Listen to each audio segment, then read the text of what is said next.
Good evening. Welcome to the regular meeting of the South Haven City Council. Today is Monday, September 16th, 2024. This meeting is called to order. Pastor Gibson is not here this evening, so we will have a moment of silence.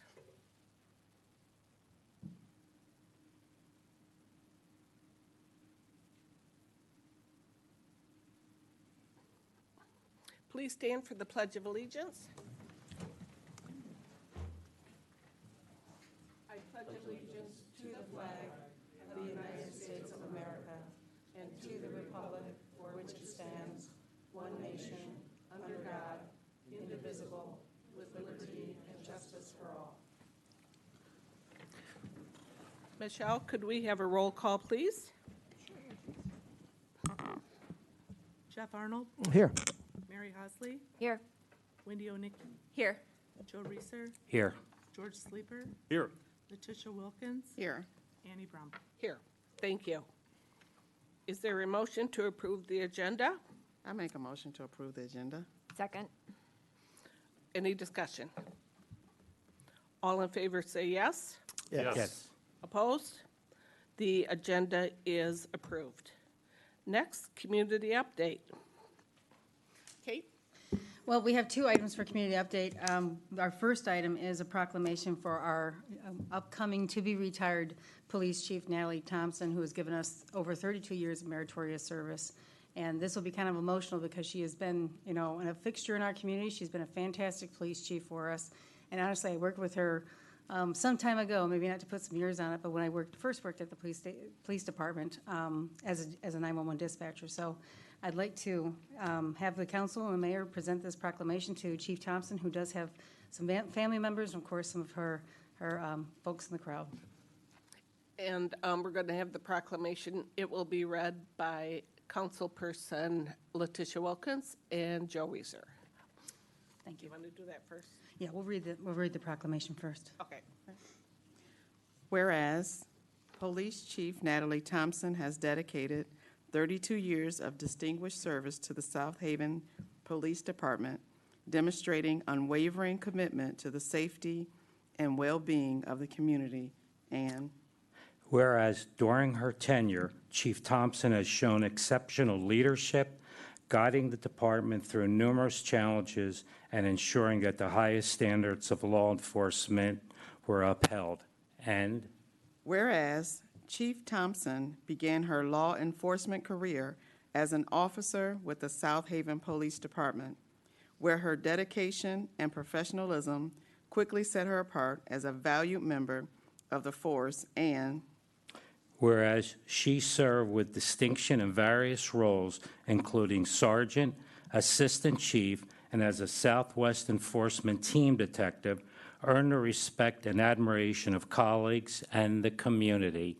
And whereas Chief Thompson furthered her expertise by attending the prestigious Northwestern University School of Police Staff and Command, where she honed her leadership skills and deepened her knowledge of law enforcement management, and whereas Chief Thompson's innovative approach to community policing has fostered stronger relationships between the police department and the citizens of South Haven, creating a safer, more unified community. And whereas Chief Thompson has also contributed to a broader criminal justice initiatives through her service on the State Community Corrections Board, helping to shape policies that improve community safety and offender rehabilitation, and whereas under Chief Thompson's leadership, the South Haven Police Department has earned numerous accolades for its professionalism, dedication, and effectiveness in reducing crime and enhancing public safety.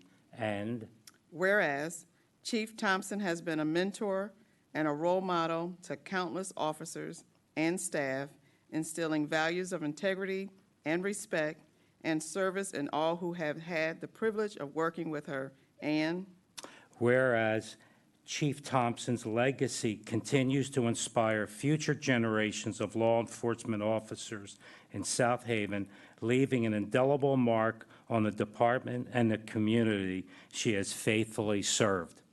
Now therefore, I, Annie Brown, Mayor of the City of South Haven, along with the City Council, do hereby proclaim October 1st, 2024 as a day to honor and celebrate Police Chief Natalie Thompson for her outstanding service to the South Haven community. Be it further resolved that the City of South Haven extends its deepest gratitude to Chief Thompson for her many years of dedicated service and wishes her a fulfilling and well-deserved retirement.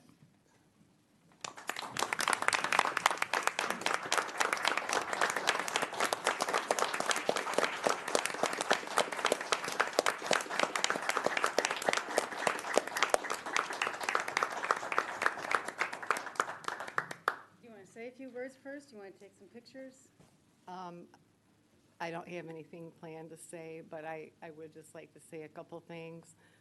First of all, I'm very grateful for the opportunities that I've had here.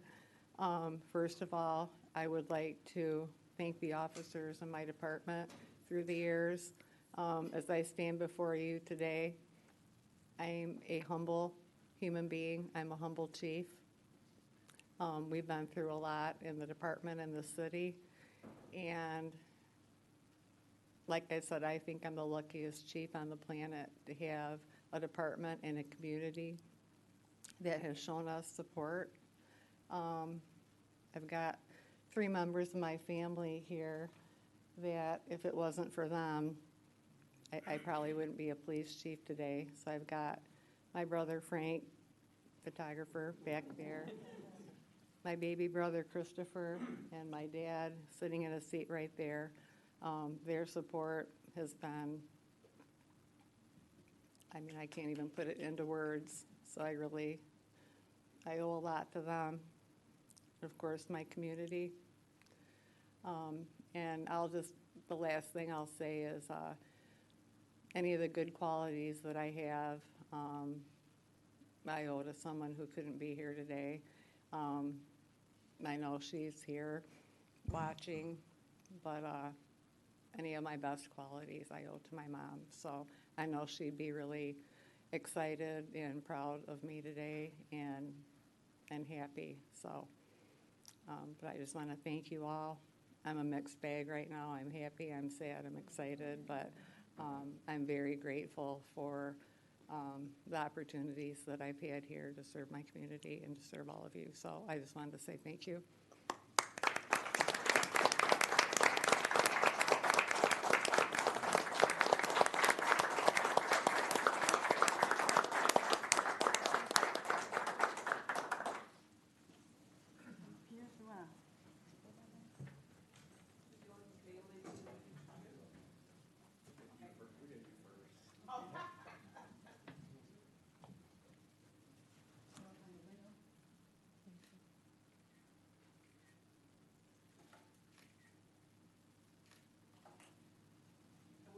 Some with your family now? Okay.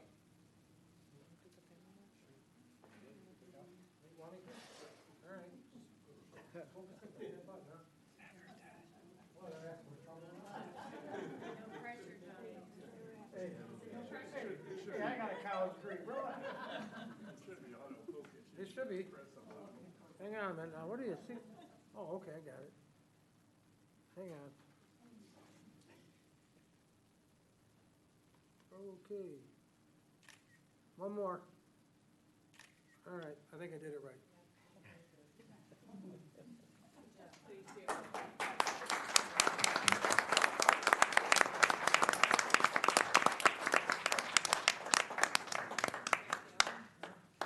Yeah, thank you. Thank you.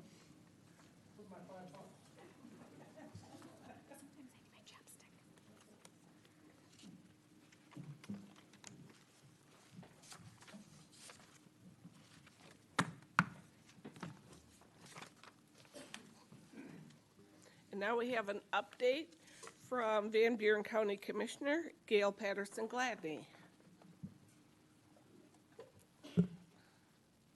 Hello, Mayor and council people. Thank you for this time that I can give our report.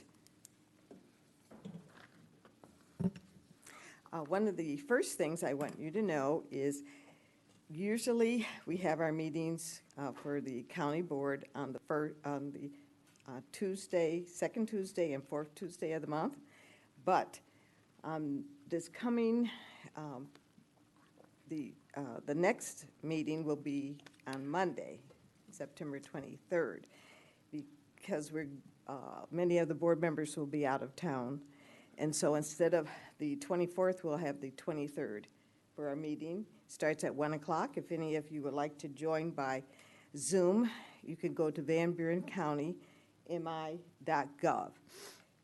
And the second item is I asked to be placed on the agenda the discussion of arsenic in some of the wells in the township. I've been working with the health department, some community members, the township, and Eagle, Joy Andrews' office, and et cetera. Also, Michigan Association of Counties to find out more about arsenic in wells. If you tune in or come to the meeting, you will find out more about arsenic and how it's, especially in certain states, you can find it in the ground, just like you find gold or other minerals in the ground.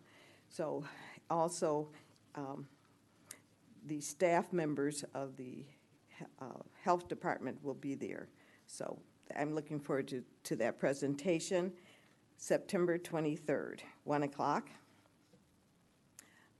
The next item is that the county's been working on our facilities master plan, and the board wants to look at all of our county buildings and the lands that we own and plan for the future, 5 years down the road, 10, 50 years down the road.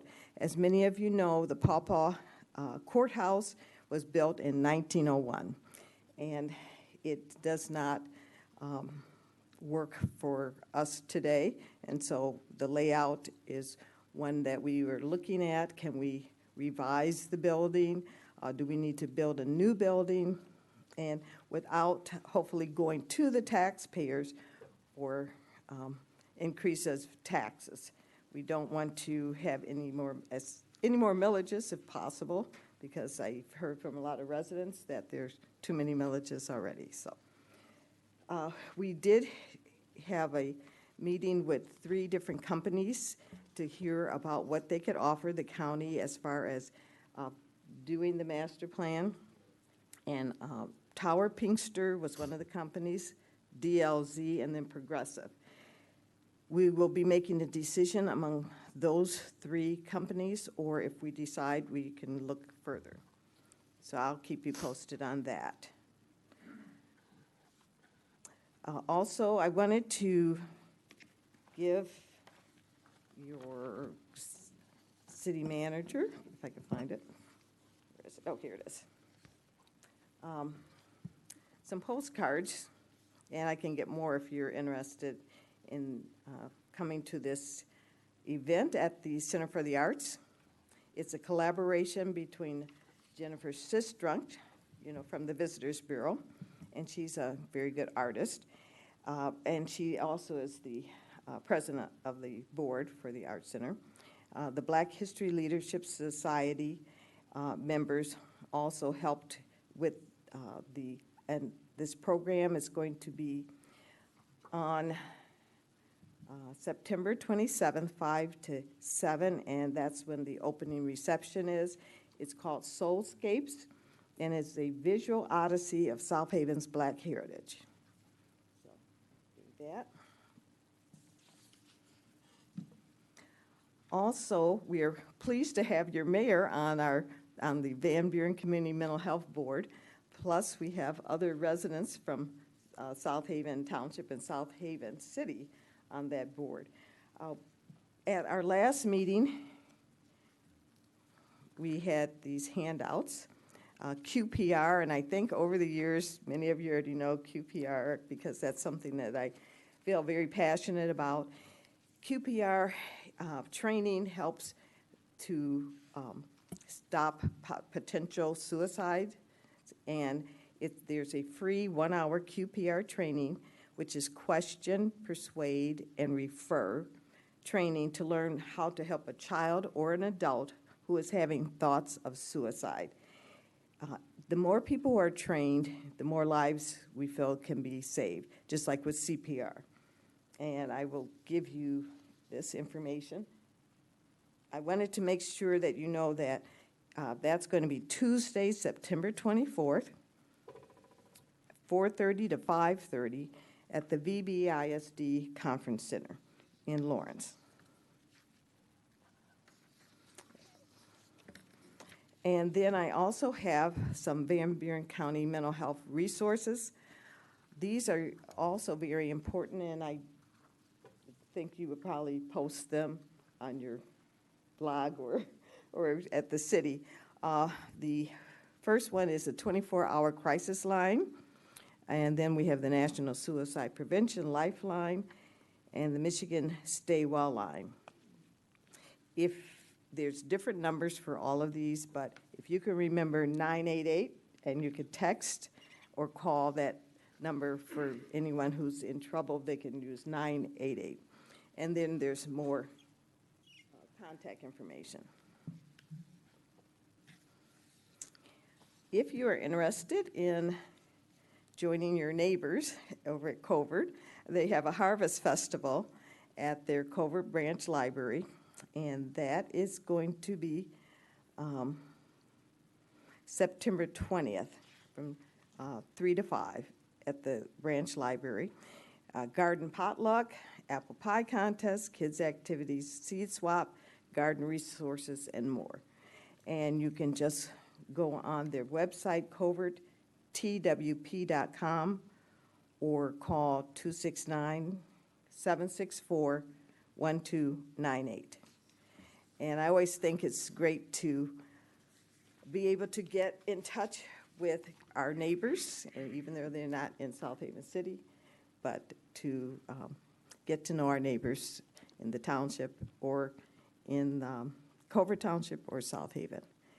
I just want to get back with you, go back to number two point about the facilities master plan.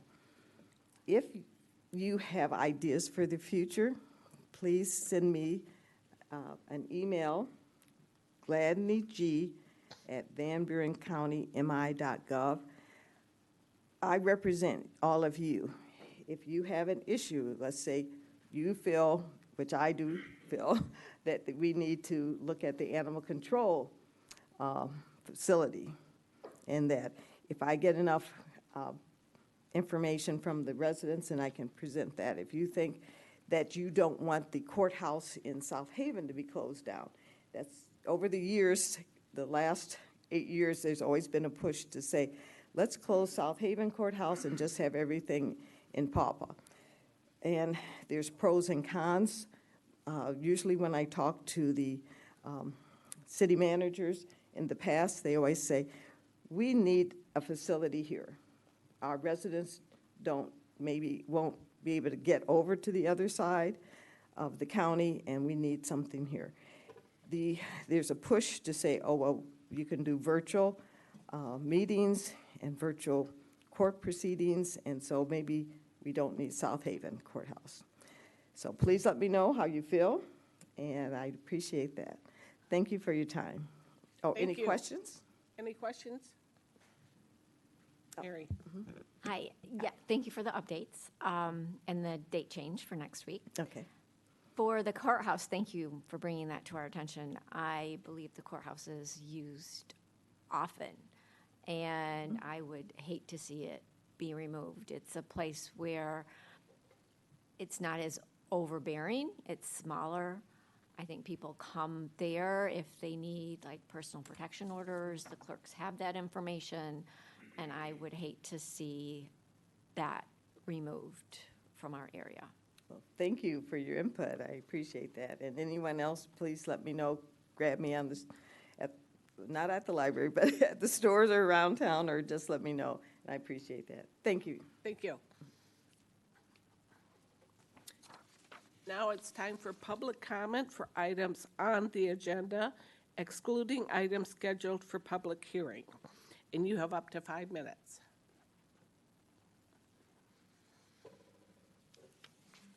Lisa Beck, 879 Monroe Boulevard. I'm jumping up here to get it over with.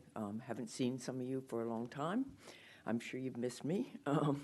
But Overton is on the agenda, and I'm pleased to see that. I'm pleased to seeing it's being revisited. But I do have some concerns of things that I didn't see. I'm not great at reading requests for proposals, so I'm sorry if some of them were on there. But one thing I'm sure we've talked about before is all the chemicals that there are there. Excuse me, I believe this is going to be covered, is this on a public hearing? Nope. Okay, go ahead, sorry. That's okay. Take those minutes off. No. There's a lot of chemicals there, as we all know. Many of them I can pronounce: arsenic, lead, cadmium. Many I cannot. I do have a full list of at least 17 that have been found there. I do know what they cause. They cause cancer, they cause organ failure, they cause reproductive issues. And so I really feel strongly that when that property is remediated, it needs to be remediated all at one time. At the bottom of the October 23 report that they gave on that property, the bottom line of it basically indicates that the due care obligation will be applicable to future developers of this site. One of those obligations is to ensure the persons are not exposed to unacceptable levels of contamination. If you do it in phases, they will be, all of us will be, all the neighbors there, and I think there's many neighbors that don't realize the extent of the contamination. I also feel that due care is really important. Many of the properties around in that area, I know you guys are familiar with the complaints of dirt flying and piles not covered, and the neighbors there have been contacting you about it. I'd hate to see that happen with a property that is so contaminated. So whoever the developer is, I think that should be included in the request for proposal. Other things on that property I'd like to see included is the price. How much are the houses and the apartments going to go for? It's supposed to be for working people, the workforce. And so if the houses start going up into the $400,000 and $500,000 and $800,000 range, that's not what our community needs. That's what the residents have said. We need affordable workforce. Also, I'd like to see the breakdown of the apartments in terms of how many one-bedrooms, how many single families, what sizes they're going to be, just so that we get what we're looking for. We've been through this. 4 years ago, it was a long, drawn-out, very expensive process. Wasted a lot of you guys' time, I know, and I'd just like to see us avoid the same mistakes. And I would also like to see the height included, like 2.5 to whatever the 35 feet, whatever the ordinance is, so that it fits in the neighborhood, so that people aren't unhappy with the new development, and we don't end up spending all this money again and then having it rejected and starting over. So I'd love to have those things included in it, and I think there's a lot of my neighbors that feel the same way that were unable to attend tonight. Thank you very much.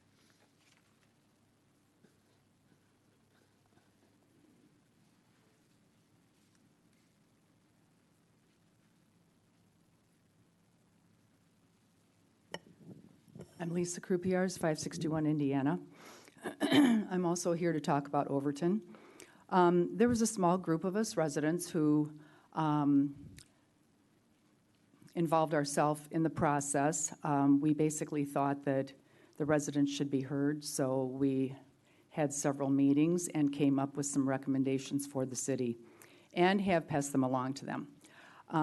In June, a couple of members of this group met with the city manager, the assistant city manager at the time, Griffin Graham, and Mr. Hettinger, shared our recommendations. One of the takeaways from that meeting is Griffin Graham strongly encouraged our group to keep our wants and requests simple. And he said that he reminded us that this project at Overton is just a single project. It's just the beginning. Excuse me. And We can't have everything in this project. The other thing he said when we said we wanted a mix, which is in the RFP, that we wanted a mix of for sale property or to own property and rentals, he stopped us right there and he said, right now, you're involving more than one developer because developers usually do one or the other. And if you want both, it's going to be a harder ask to fulfill, and we will not have the response that we might have. So I'm going to go through these items again as well as I can. Is it, oh, that's what I have left. I'm sorry, I kind of freaked out. Okay, there was a vote that City Council recommended and voted for a max of number of units possible on the property. We did not recommend this. We don't want this. The community doesn't want it. Our recommendation was 75 to 80 units with a hard limit at 80. That's what our group recommended. And in the master plan, it was from the City Council meeting on March 18th, 2024, and I'll be referring to this more, when Ryan Kilpatrick summarized the recommendations from the community. 60 to 90 units was recommended, and it works effectively to align with the master plan that was done in 2018 for the community. There was lots of community involvement in this master plan development. So the 60 to 90 recommendation, I believe, is what should be followed. We strongly, strongly recommend rentals, a rental-only community, to, first of all, attract more developers rather than distracting from the combination. There is a great need. There's a great need in our community for rentals. Another recommendation we wanted, it seems inconsequential, but in-unit laundry. That is a big want today by the targeted population that we are seeking. The city manager said that she gets a lot of job recs from the local employers. These are young, very well-paid individuals that if we can provide rental housing for them here in our community, they are going to go to Holland or they are going to go to St. Joe. And once they are in that community, they are already setting down roots and establishing a lifestyle there. And the thing that we want to do is attract them and get them hooked in here in a rental community of our own. It was indicated that workforce housing, the RFP indicated, the current RFP indicated that there is a need for 150 plus new market rate rental units needed to support the market by the end of 2025. In addition, new to purchase own housing is needed, but that would be another project. Also was indicated in the RFP that 75 senior housing units. And my question is, does this take into account the 54-unit senior housing development that is currently being pursued by the Senior Center of Van Buren County? It seems like that could cut down the number that we would need in this our project. In the March 18th agenda packet, price point and housing types. The housing we want to serve predominantly households earning between 80 to 100% of countywide median income. This is workforce housing. 1 to 2 to 3 bedrooms. Long-term demand points to smaller size unit, efficient space, and a smaller footprint. The target workers we're looking for are in the income range of $35,000 to $49,000. Gen X and Y wants and needs are different. A different market. Work recs from the local businesses, I spoke to that. Our group's understanding is they want to rent, not buy. Thank you. Thank you.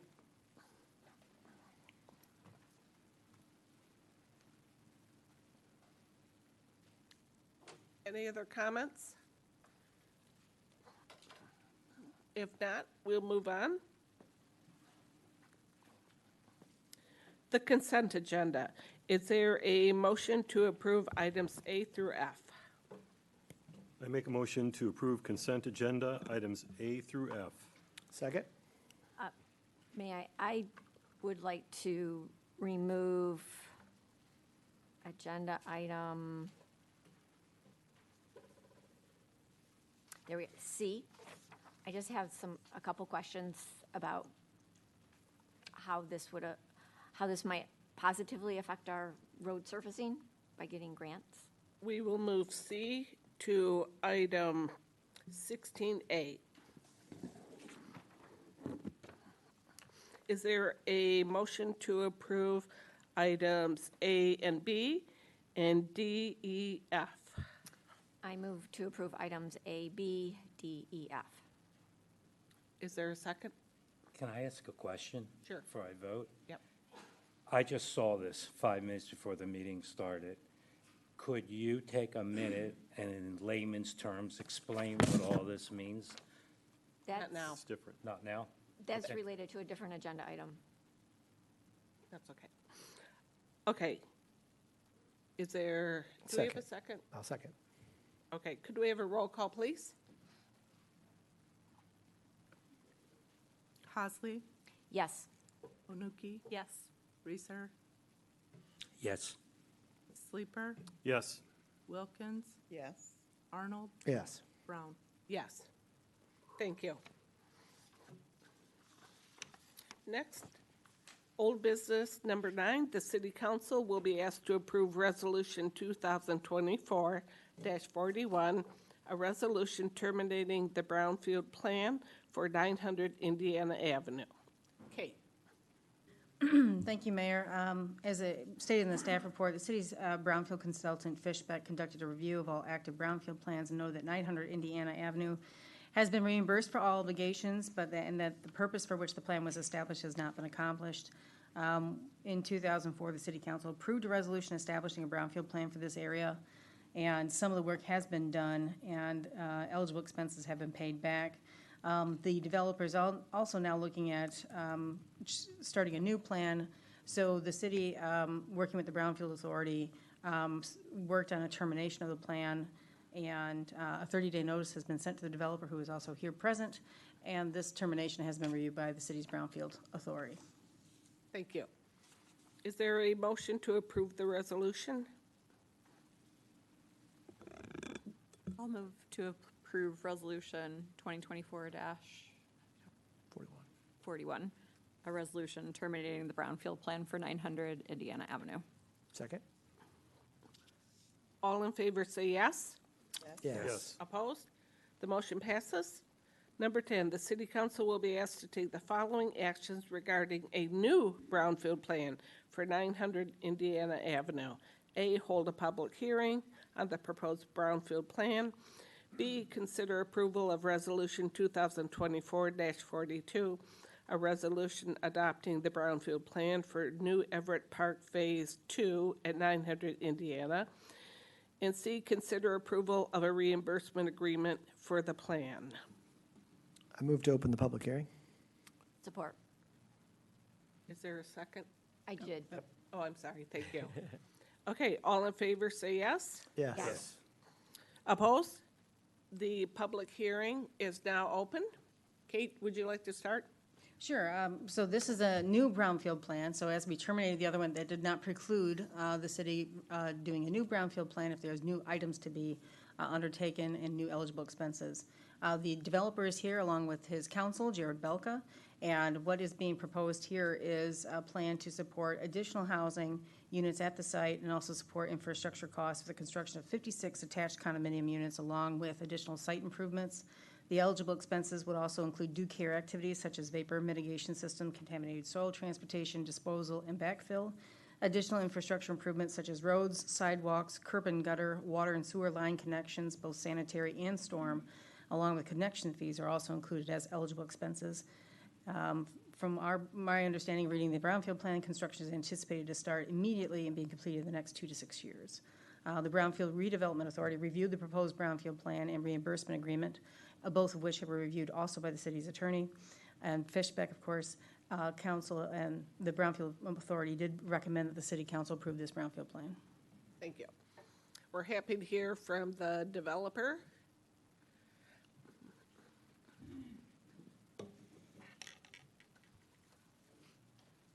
Good Good evening. Good evening. Mayor, council members, thanks for the opportunity to be before you this evening. I think everybody's familiar enough with the project. Just I'll give a brief recap and we'll touch on a couple points of clarification. This is a proposed attached for sale product, 56 units. This would be the northeast quadrant of Everett Park. I think everybody's familiar with Everett Park. So a couple points I'd like to touch on. Kate did a good job outlining the expenses requested for reimbursement. One thing to note with the reimbursement, this is a 75-25% capture, so 25% of the incremental property taxes will flow through to the taxing jurisdictions. In total, projecting probably about a $22 million investment here, so obviously there will be some significant jump in incremental value that will flow through immediately to the taxing jurisdictions, but also go to reimburse the developer for their expenses. I know that there was an item raised requesting that we provide a copy of the due care plan. I think in the public hearing, I believe Councilmember Hostley requested that. We're happy to do that. I have no problem with doing that, so we will make sure we'll get that to city staff and that's provided to you. One other point of clarification, I know at the time the development team is partnering with a home builder, Intera Homes. This is a different home builder than kind of phase one. They were still kind of working on their kind of target pricing. Obviously, construction materials, interest rates, everything drives that. But I know in the plan it says, $350,000 to $500,000. We spoke with them today, and they're targeting more $290,000 to $320,000, which, as compared to the area median income for the county, that ranges about 80 to 100% area median income. So I did want to offer that. It's not going the other way. It's coming down, which is a good thing. The other component with that, as Kate said, timing, the development team and home builder are very excited. We've shared a copy of the due care plan with the home builder. That's how these costs in the plan are outlined. They've read that. They understand the due care obligations associated with development at the site. They are a very well-known, experienced home builder who's built all across the state. They're looking very excited. They're very excited to get moving. We're happy to answer any questions, but appreciate your consideration tonight. Hopefully I've covered everything. But did you have an opportunity to see the proposed amendments from Councilwoman Hostley? Yep, I just saw that, and I knew it came up at the scheduling of the public hearing. So we had discussed that, and yeah, we're happy to provide that information. Thank you. Yep. Are there other questions from the City Council?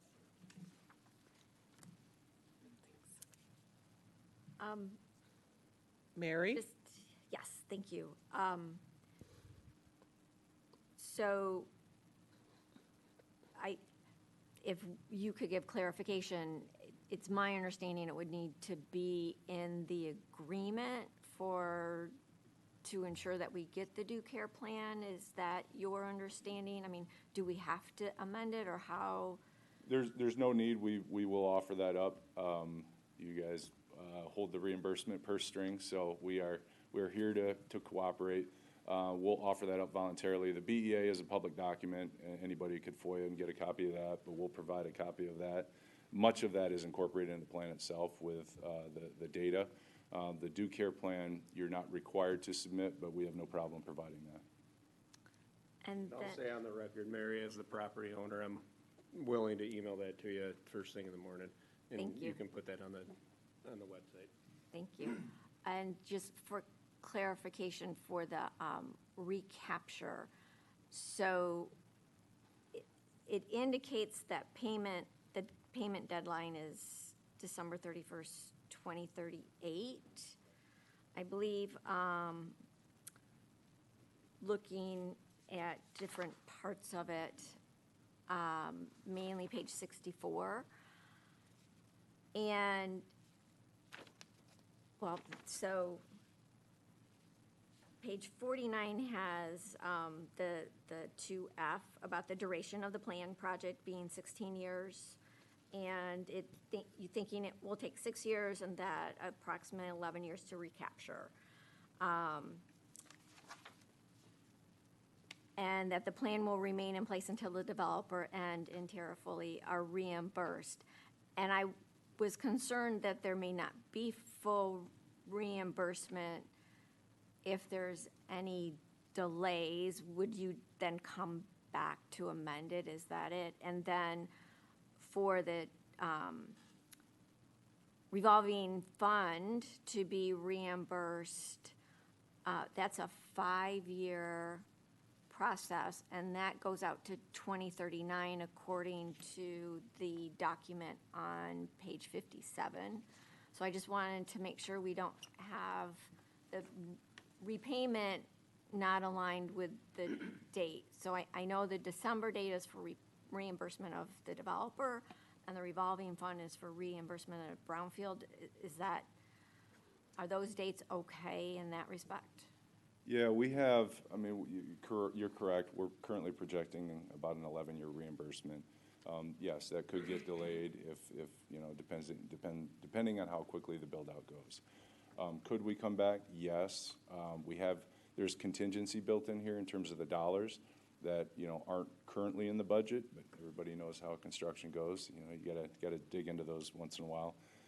So yes, we're currently projecting that's the case. We could come back, whether or not the development team would want to.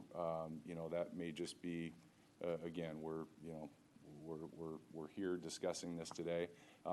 We feel comfortable with what we have in there. As far as the revolving fund goes, that duration is not as strict. It's at the discretion if they want to go out the full, you know, if the city wants to go out the full 5. And as long as we account for that in the brownfield plan, which we have, that there is an intention to capture, you could later decide we don't want to capture, and then that money just flows through the taxing jurisdiction. So there's more flexibility, I would say, with the revolving fund than there is with the end date that would be incorporated into the reimbursement agreement for the developer. Okay, thank you. And thank you for looking at price points. Yeah. Does anyone else have questions? I had just one comment. Wendy? This is not specifically at only your development, but I'm sure you heard earlier, there's just been ongoing resident concern, especially in that area of development during construction, that they felt it's unsafe or the proper precautions weren't being followed. And just for the record, like, I would hope that the onus is not on residents to keep that safe as this is getting developed, and I don't really know what to say beyond that, like, but I hope that there's some kind of oversight on your end. No, and I understand that, and I appreciate the comment. And we talked about this at the Brownfield Authority meeting.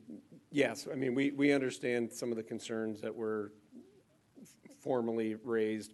We're going to take a lot more steps to make sure that that site is safe. We were providing Griffin monthly updates on following the due care plan. We're taking more precautions with security because we had some issues with people trespassing on our site that were causing some of that. So, yes, I hear the comment and I appreciate the comment, and we'll make sure that we're communicating with staff. And great, thank you. So, if I could just add to that too, you know, we have provided a copy of the due care plan. It is a very well-known home builder. They've got a name to protect too, so it's all in their best interest, which is why we have those costs of vapor mitigation system, et cetera, included in the plan to make sure that that's properly addressed. Thank you. Yep. Any other questions from this end? I just thought of one more that will facilitate. So these are on a slab. I believe I read that in the brownfield. So you'll have less excavation, so you'll have less to cover, so that may minimize some of the issues also. Correct. Yep. This public hearing is open to the public, so if anybody else has comments, please step forward.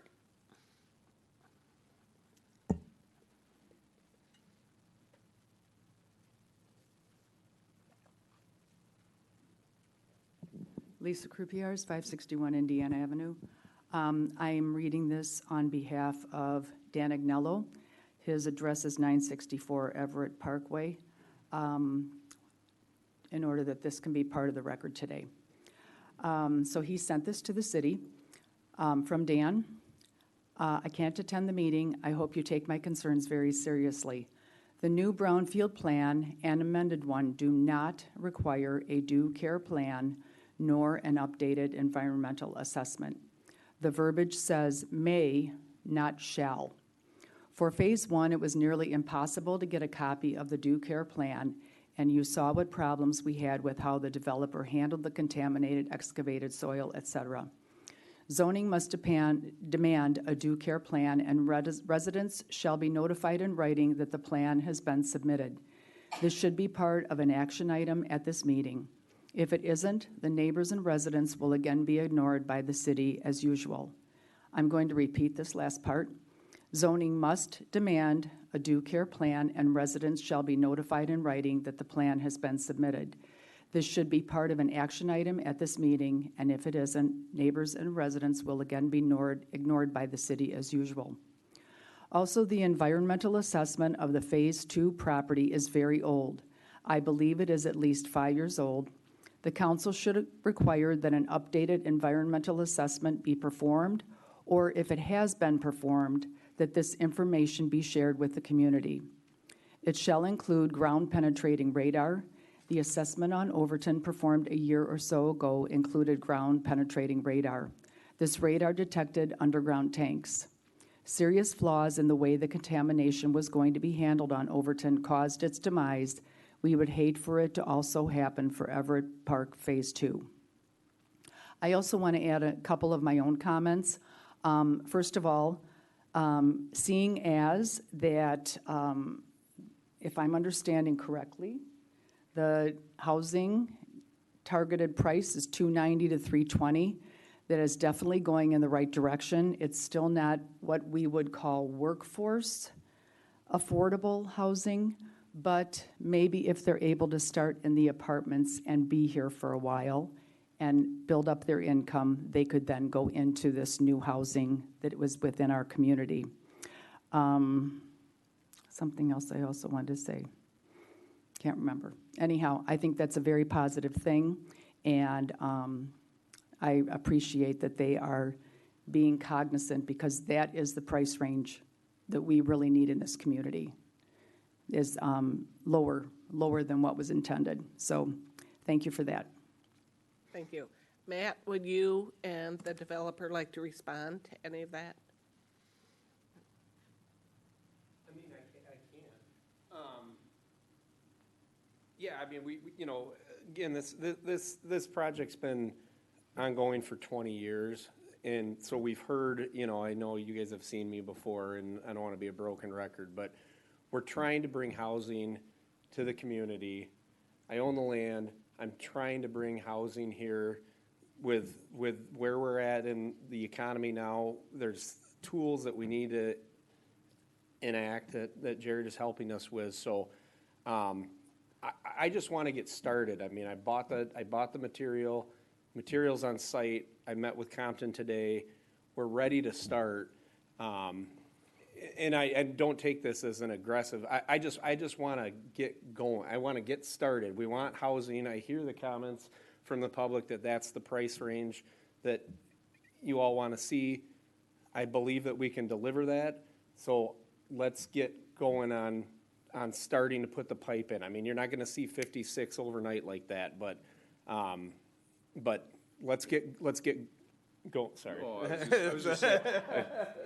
And your name's Jerry? Jared Belka, yes. To answer, I guess to respond to the public comments, we heard the request with the due care plan. We want to be transparent with that. We're happy to provide that. In terms of the environmental investigations, you know, we have a due care plan. We're gonna abide by all the due care obligations. I don't know that there's the need for additional investigations. If you look at the reports, there's been exhaustive investigations at the site to delineate what contamination is on site. The due care plan outlines what is necessary for development of the site. So that's been shared with the home builder, and they will abide by all the due care obligations. so. Thank you. Yep. Any other questions or comments from the audience? I move to close the public hearing. Second? All in favor say yes. Yes. Opposed? The public hearing is closed. Next, consider approval of Resolution 2024-42, a resolution adopting the Brownfield Plan for New Everett Park Phase 2 at 900 Indiana. I move to approve Resolution 2024-42, a resolution adopting the Brownfield Plan for New Everett Park Phase 2 at 900 Indiana. Second? All in favor say yes. Yes. Opposed? The motion passes. Hang on. Wait, you didn't Oh, ask for further discussion, I'm discussion. sorry. Yeah, I just want to get guidance from Kate with regard to ensuring compliance with the due care and environmental assessment, as has been requested. I mean, that was requested at the Brownfield Redevelopment Authority, and nothing was done on it. It was my understanding that the best way to ensure that is in the Brownfield Plan. I will try to move forward and think positive that we will be getting it from the developer. So, yeah, so I will not move to make the amendment, and I had proposed an amendment following my conversation with Kate at 4 p.m. today, so I didn't have time to give much notice. It took me time to figure out where to put it in and to draft it, and so I apologize for not bringing it up earlier, but when I only found out at 4 that I should do it, despite me requesting some information to that effect in August, I was scrambling. So thank you for your understanding. And then just real quick question based on the comments. So I noticed the vapor layer. Has there been any update on the environmental assessment since 2018? I know you've been very busy on the property. I was just curious. Excuse me, that was a question for the public hearing, and that's closed now. So we're not, This was based on the public hearing, and this is part of discussion. yep, we're not asking questions. You can ask questions from Kate. So Kate, do you know if there's been updated environmental information? I'm looking at the packet, I'm looking at the original things. I have not seen the BEA per se. I'm just kind of, I was taking over from Griffin. So what I do know is that we do have a resolution that adopts a brownfield plan that has been well vetted between and proposed by Mr. Belka and Mr. O'Connor, that has been reviewed many times by Fishbeck. In fact, we've gone back and forth quite a few times as to what they need. Fishbeck is a renowned consulting group that specializes in brownfield, and they saw no issues with the testing that was required or the eligibility expenses or anything like that. So what I can see in there is what's proposed in the plan. If you'd like me to follow up and see if they've had any additional, I'm happy to do that after the meeting. My question was much simpler. When was the last set of data taken? I have no doubt that Fishbeck thoroughly reviewed I'd everything. have to go in there and look. So, and, I mean, I would almost, no, I do. I say a point of order. We have a motion, we had other information brought forward. The public hearing was for the public to talk. The public hearing was opened after we had asked questions. So as an elected official, I should be allowed to ask the developer one follow-up question based on what the public had asked. Your point of order is not accepted. Okay. Ready to vote? We have a second? All in favor? Nope. She's, Oh, yeah. go ahead. I'm just not sure procedurally how that would work. What are you? If a point of order, who The- decides whether that? The chairperson either accepts it or does not accept it. That's according to Robert's rules. Okay, all in favor, say yes. Yes. Yes. Opposed? The motion passes. For item C, consider approval of a reimbursement agreement for the plan. Kate, is this included in B? Yes, it was. So Okay. this was a new, this resolution came to us later, almost by 5 o'clock on Friday. It was not included in your packet. I did share this with you earlier today, and then I did provide you a written copy. As part of the resolution that you just approved, it approves the brownfield plan, it approves the reimbursement agreement that was approved or reviewed by the city's attorney. Additionally, it also approves the pass-through agreement that it really has nothing to do with city council, but it is an agreement between both the LDFA and the Brownfield Authority that's already been executed. That was my mistake. Thank you. Moving on to number 11. The city council will be asked to take the following actions regarding an amendment to the brownfield plan at 1070 Indiana Avenue. Kate. Thank you, Mayor. What we have here is amendment to the Brownfield plan at 1070 Indiana, which is also called New Everett Park Phase 1. I know these are a little confusing between 900 and 1070, but this is an amendment kind of going off of the staff report. This is an amendment for 1070 Indiana, where they were going to be adding 20 new single-family homes. Phase 1 is anticipated to be completed in 2024. It doesn't give them much time, but that's what they're anticipating to do. They would plan to seek reimbursement costs for Phase 1 development costs that did not proceed as planned. Mr. Belka and Matt O'Connor are here if council has any questions on this item. Is there a motion to open a public hearing? I move to open the public hearing. Is there a second? Second. All in favor say yes. Yes. Yes. Opposed? The amended Brownfield Plan public hearing is now open. Would you like to come back?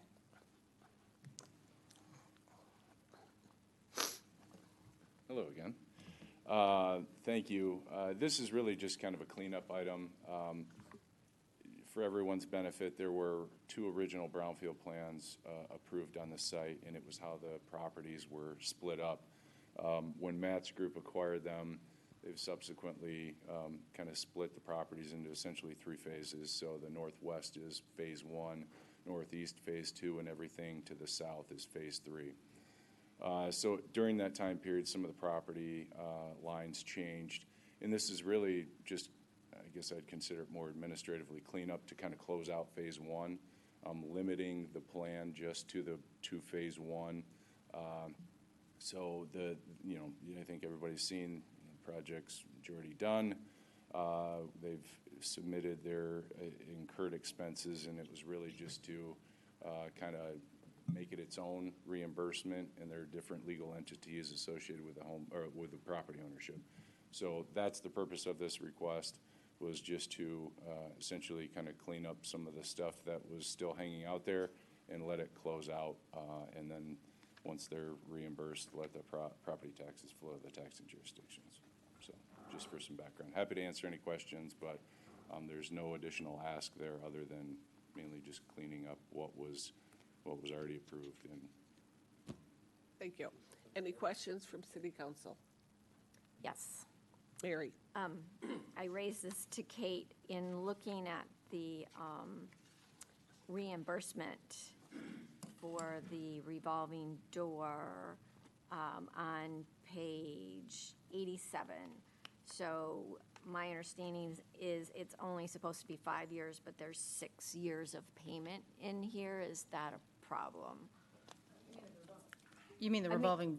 Sorry, revolving fund, yes. So as I explained, statutorily, we cannot capture more than 5 years into the the Brownfield Local Revolving Fund, LBRF. So if that is a mistake, there is only statutory how many years we can collect. Go ahead. If I can add to that, so you're actually you can capture during the term of reimbursement and up to 5 years after. So it shows 6 because it's really only a partial year if you look at the dollar amounts involved there. So it's showing 5 full years of capture and 1 small portion in that 6th year. Okay. With regard to the last remaining home that is supposed to be built yet this year, how realistic is it that it will get completed? I mean, to be totally candid with you, I've been focused on trying to get Phase 2 started. I'd like to get going this year. That being said, it's mid-September, so I guess that's just an honest answer, is we'd like to get going as quick as possible on that. But the priority right now is getting the materials that are laying on that site in the ground right now on phase 2.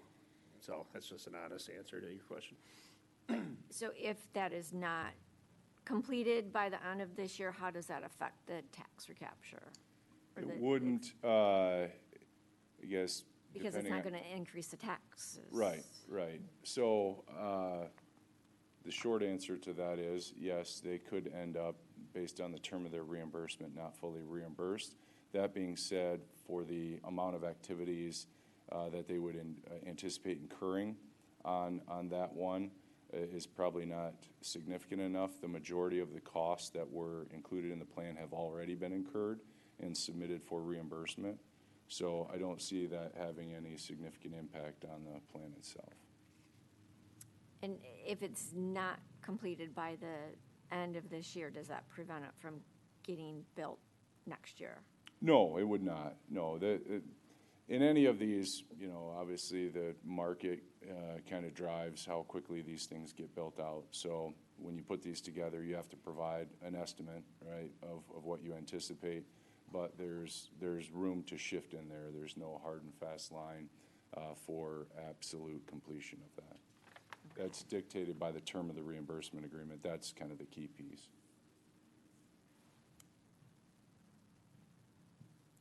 And if construction does start, then the due care plan will be provided and any environmental information would be provided. Yeah, we can provide a copy of the due care plan. I think it was already provided. I will provide you guys all of the due care plans that I have in my email. You can put them on your website, you can post them up here. I'll give you copies of all of the due care plans. Happy to get you a copy. I think one had already been provided based on some of the, discussion points with phase 1 previously, but we're happy to provide another copy of I that. think it is different than phase 2 due care. The phase 1 is, yeah. Yeah. I think that's the one that was provided, though, based on some of the discussions and questions, concerns that were raised with phase 1. I just don't know how much it's been disseminated, so that would be appreciated. Sure. Thank you. Yeah, no problem.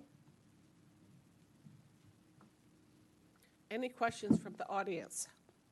Feel free to step forward.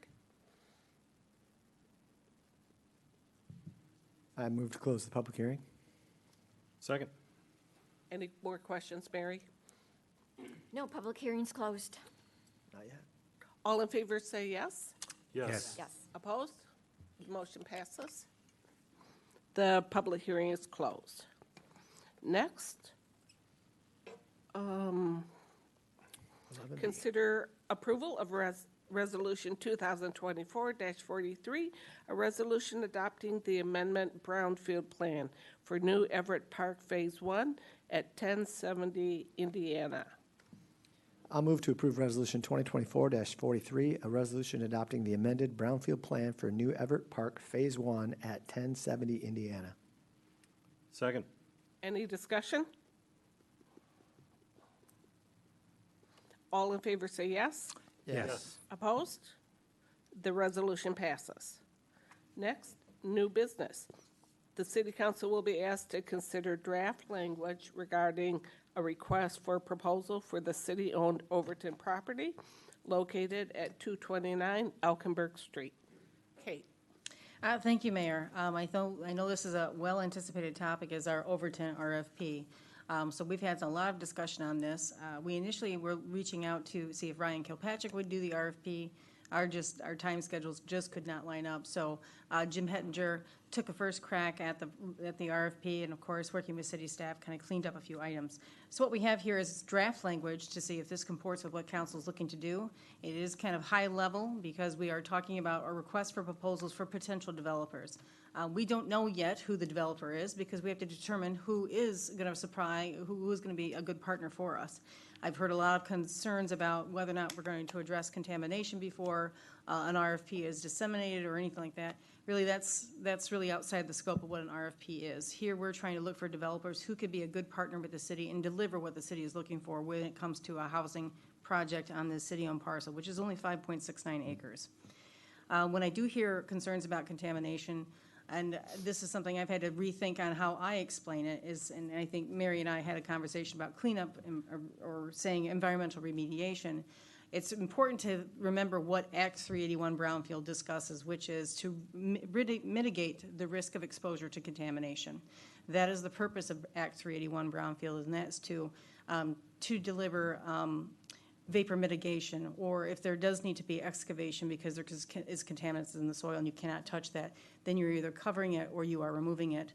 So there's many different ways to mitigate the risk exposure, and there's many ways to do that, but you have to understand what the use is going to be and how that's going to be done. So we have 5.69 acres out there. There could be places where vapor mitigation is needed. There could be places where either excavation or capping is needed, but we won't know that. I mean, we know what's on the site, but we don't know what a developer is going to do until they come to us with a plan. So there's really no point in talking about any kind of risk, mitigation risk. Hold on, let me think about this. Mitigating the risk until we know what the plan is. So on top of that, I wanted to kind of talk about what we did put here in the plan, and this is kind of broad-based. We're looking at a wide net here, but this is where council needs to kind of give us feedback, is we're looking at conversations that we've had previously as to what does this council look for.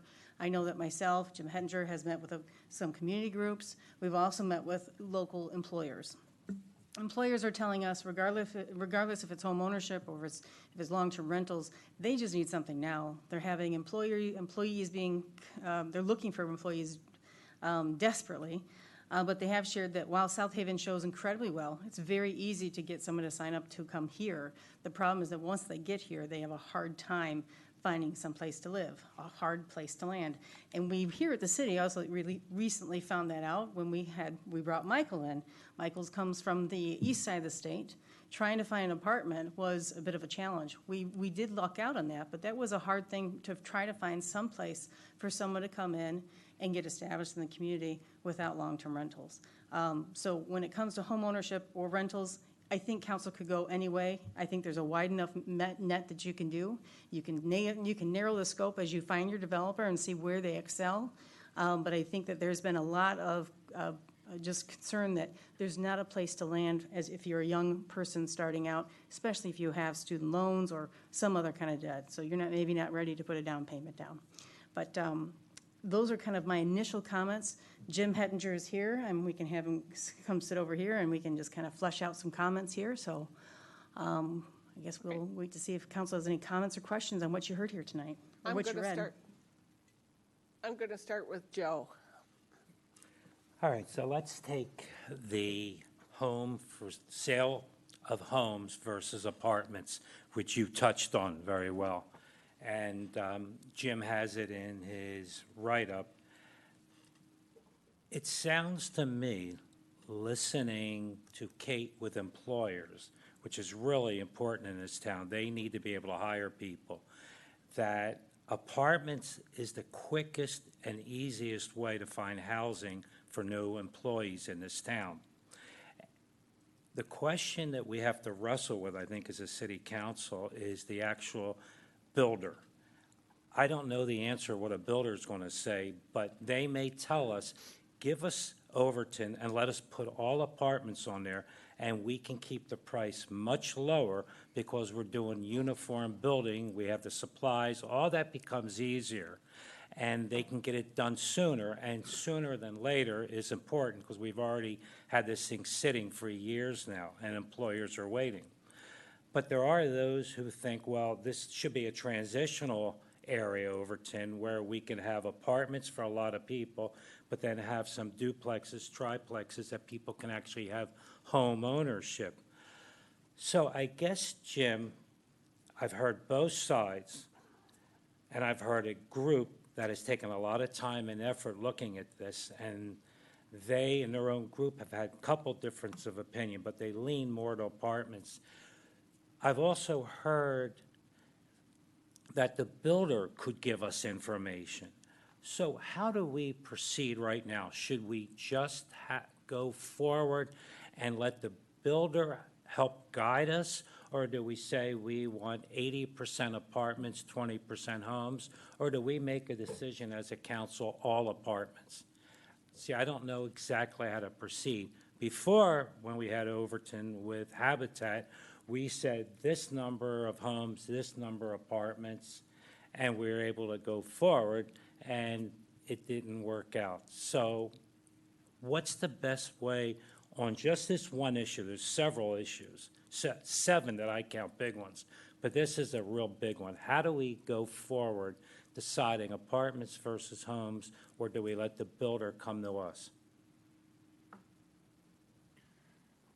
Well, first of all, I'd like to thank Lisa and her group for their input and their positive messaging regarding this opportunity.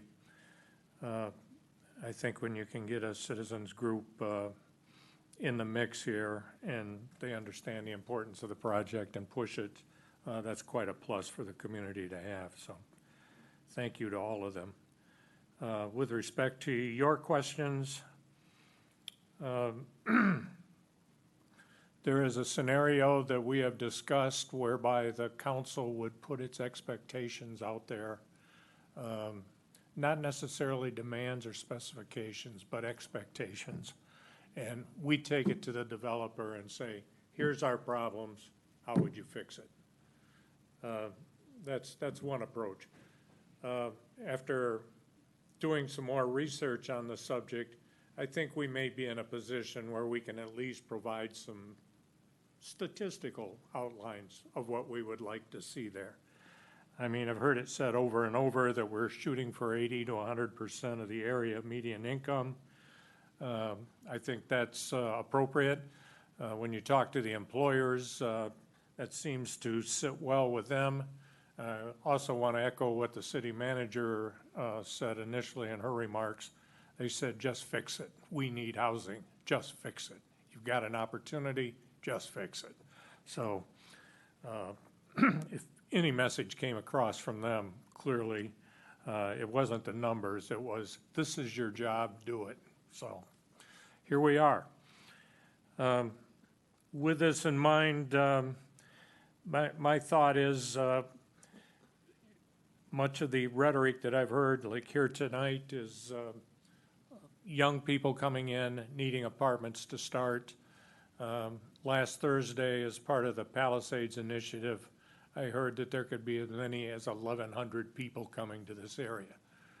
When we talked about Hales, the number was 200, and there is a possibility now that that could be a very, very low estimate. So we may not be dealing with just young people looking for apartments. It may be professionals with degrees, advanced degrees at that. Nonetheless, we know where our problem is, and I think we should probably address it, and that's in the area that was aforementioned, median income range and income range. Looking at the site, and there's a lot of justifiable concern with the contamination on the site. For those of you that don't know, my previous employment was cleaning up a military base. You can say a lot of good things about the military, but members of the Audubon Society, they weren't. It involved an awful lot of remediation and things that you don't have to worry about here, like an old howitzer shell working its way to the surface.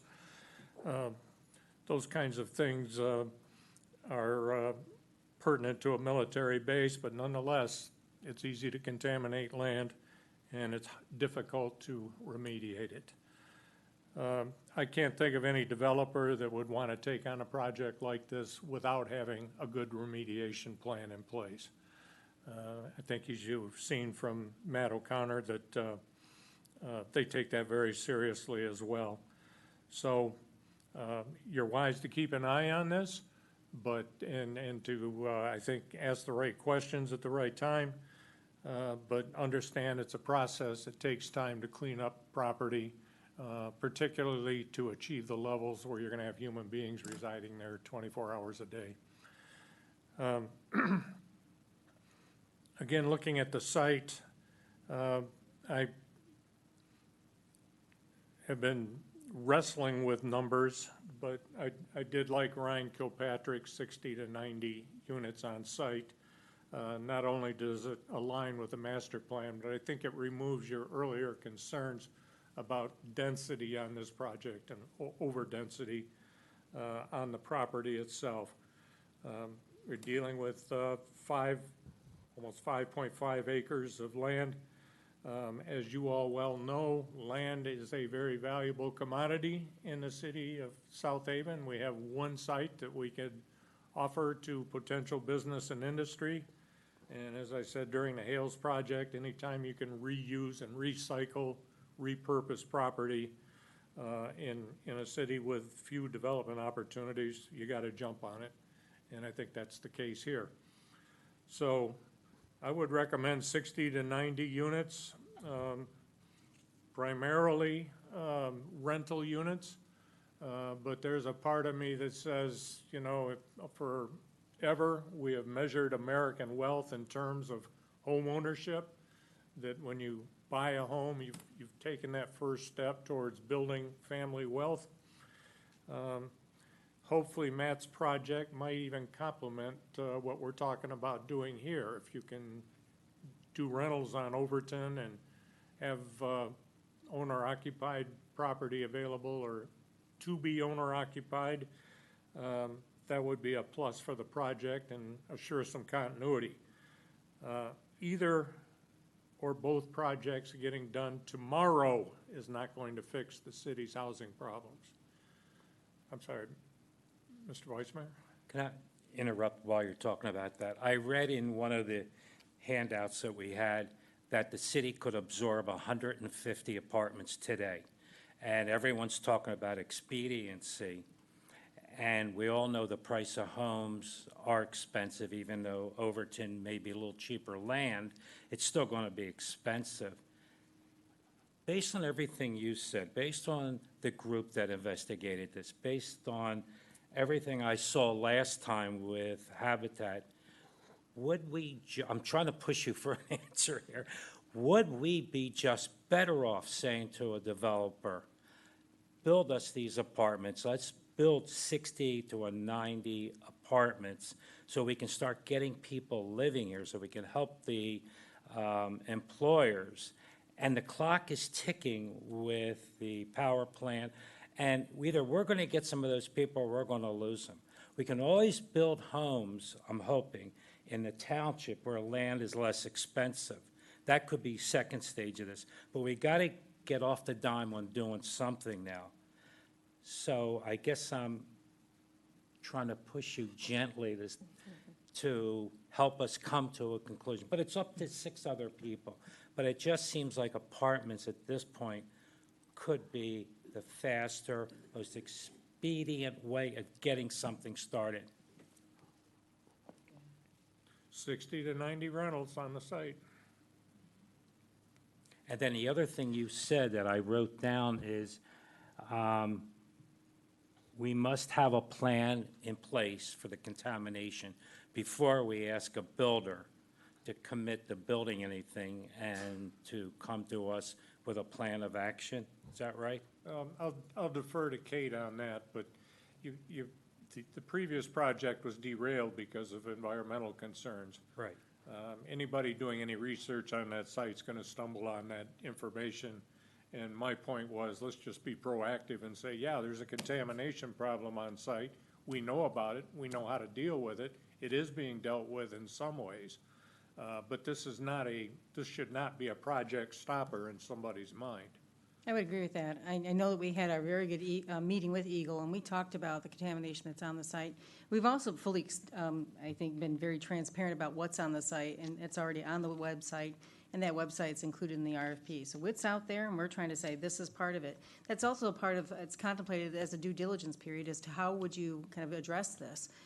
So part of a due diligence is trying to make sure that this project makes sense for the developer, this makes sense for the city, that what they're proposing aligns with this council's goals for the site, and that they can get there and they're pro forma. So they've got to make money, and it's got to make sense for us, right? That's kind of how development works.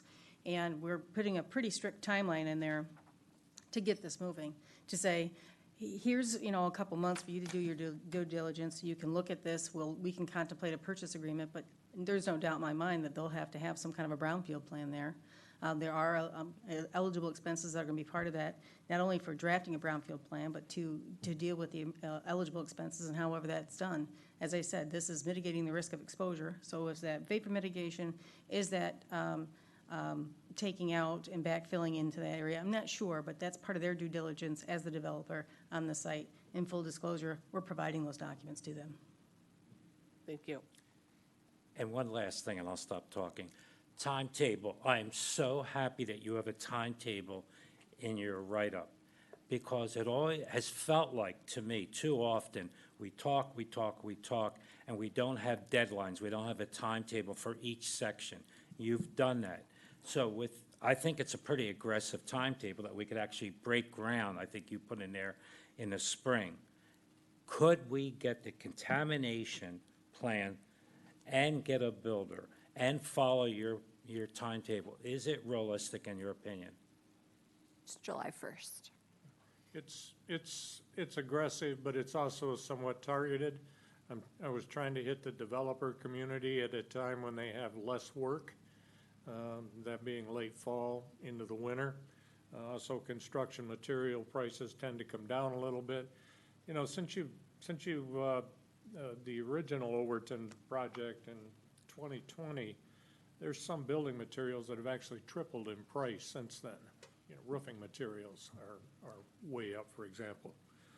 So it's something that we have to keep in mind in terms of their willingness to bid. But, we compressed it to hit them at a time when they have a little bit of time on their hands and consider the projects, also so that they can account for their pricing a little bit better, because the closer you get to active building season, the more those building material prices are going to go up. So it would be nice to have at least a developer to lock down by the end of January or February, I think the schedule calls for, with some pricing that we can all deal with here. Thank you. It's difficult, but it can be done. And I think the other thing that Kay pointed out is developers got to make money on this, and we got to make it interesting for them. George. Thanks, Jim, for your work on this. I am of the opinion that we should cast a wide net, get a bunch of proposals in, and then evaluate which one works best for what we need. And I think this does it. I'm not inclined to include any number of units or anything like that. That can all be ironed out with the planning process once we get someone actually, that we're going to work with. Talking with Councilmember Reeser on sooner than later, yeah, we have an urgent need for housing, but I look at this development as something that's going to be around for generations. I don't want to rush and end up with something that, is not going to fit the needs of the city 10, 15 years down the road. So I want something quick, and I want to make sure that, but I also want something that's got quality with it and looks ahead to the future. Regarding your timeline, I'm not sure when the new zoning ordinance is supposed to take effect, but is it likely, before we would be able to do construction, it would have to go through the whole site plan review, all that stuff. I don't see that getting done in time to support a July 1st construction beginning. So, and again, I don't know if it's going to be under the new zoning ordinance or the existing zoning ordinance. Well, that's a good question, George. I know that October 3rd, the Planning Commission is going to have their public hearing, and if all goes well, then it would come to us, and then we'll have our time. But we do know that there is a review process, so the idea is hopefully Phase 1 could get done, but let's also be cognizant that there may be times where additional site plan meetings are needed, but hopefully if this is a solid plan that meets the community's needs and doesn't request too many waivers or variations, it can speed right through, but we'll see what that all entails. Okay. Thank you. Letitia? I was kind of caught off guard. I think my only question is, I heard you say that I think the number is 60 to 90, and I know previously we had talked about it being a little higher, and I wanted to know, is that still an option, or are you just set on the 60 to 90? I'm not set on it, but the original RFP, I think, identified 110. Your master plan is in the 60 to 90 area. I don't think the master plan holds you down here, but I think it's something that you need to respect in place. It's how you see the city now and in the future. But 60 to 90 just seemed like a reasonable spot to land, given the various alternatives that have been presented. And I think most important to me is, again, you're not making the site as dense as it was in 2020, and I think that went a little too far, I guess. I'm a kind of a green space guy, so. And then one last comment. Just listening to Councilman Sleeper saying about rushing, and is it really a rush? Because it just seems like this has just been something we've been going over for 4 years. So I don't feel rushed, and no disrespect to him. I just feel like it has taken us a long time to even get to this point. So I guess I'm kind of anxious because the people are anxious and they're wondering when. And to hear a comment saying that July 1st is too soon to start makes me feel like, oh gosh, here we go again. So if July 1st is too soon, then what would be the, what would be the time that we think it would happen then, if not July 1st? Because then I'm looking at, okay, then we're going to go through a whole nother summer, then we get to the fall, then you can't do anything. And you're going to get into price hikes again. Right. Driving up the cost of the project, so. So I guess I'm just looking for a real, I hate to say quick, but no, I don't hate to say quick, but a quick push. Yeah, understood. And I think Councilman Sleeper's question had to do with the new zoning ordinance and whether or not we'd have that done in time so that this particular project would comply. And I think according to Kate, it is doable. I don't know when we would know for sure as far as the progress on the zoning ordinance is concerned. It's a little hard to say. The public hearing will be October 3rd, and whatever comes out of that, if there's many revisions or if there's not many revisions, that could be coming to City Council in later October and/or November, and then we can have our public hearings and get that passed. It all depends on how many revisions are needed by the Planning Commission and how many revisions this council would like to see. So it's just a process there. Do I think it will be adopted before July or April of next year? Gosh, God, I hope so. To be honest with you. Then one last comment. You didn't think I was going to say that, ask that many questions. Did you? Go for it. But just one last comment. Gosh, I lost my train of thought. Would the process move quicker if we do all apartments, and that's 1 and 2 bedroom apartments, I'm assuming? Would it? I'm just asking. Probably. I'm not that much of a developer that I could answer that, but it seems like if you stay consistent with one design and one method of operation, it probably would expedite matters. I mean, originally, I leaned towards some rental on site, but also owner occupied, and that really gums up the works. Right. One or the other makes it more efficient. Well, that's what I'm thinking, because there's a CNN report that's saying that this new generation is not interested in purchasing homes. And so I don't think that we want to, if that's true, I don't think we want to spend a whole lot of time on, having homes when they're not interested. Well, thinking like an old developer, homes do provide better tax base, if they're owner occupied. But the city's needs, I think, range far beyond that consideration. I think so. Okay, I'm done. Thank you. You're not done. I have a question for you. So this is your ward and your neighborhood. How many units would you like?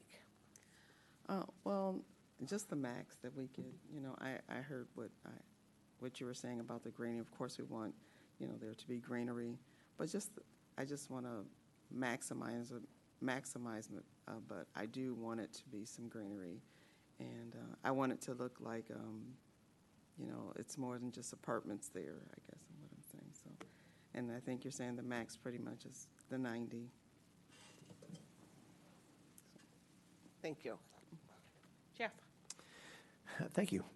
My comments and my thoughts are a lot like George's. I like the idea of casting a wide net and seeing what builders bring to us. I like the RFP the way it's written because it encapsulates everything we're thinking and our needs. And if it bears out that all apartments is the best, then we'll be able to go that way. Certainly hearing the public talk about mitigation out there, but I think Kate and Jimmy, you've addressed it real well, that we know what's in there, but it's in different spots, and so we need a builder to show us how to best to deal with it. And they'll know more than we do. Do we do it all at once? Do we do it in phases? And so, again, like George said, I think we just need to cast that net and see what we can find. As far as the number of units out there, I still have my notes from the first time I ever heard Ryan Kilpatrick, and he said 88. The very first time, so that, and everyone's saying that. I heard 60 to 90, and Lisa said 75 to 80, so I think we're right there. That top number, 80 to 90, is probably what we want to have out there. And so, yep. So you're open to the type of housing? Oh, yeah, whatever we think best works. Yeah. Okay. The mix. Wendy?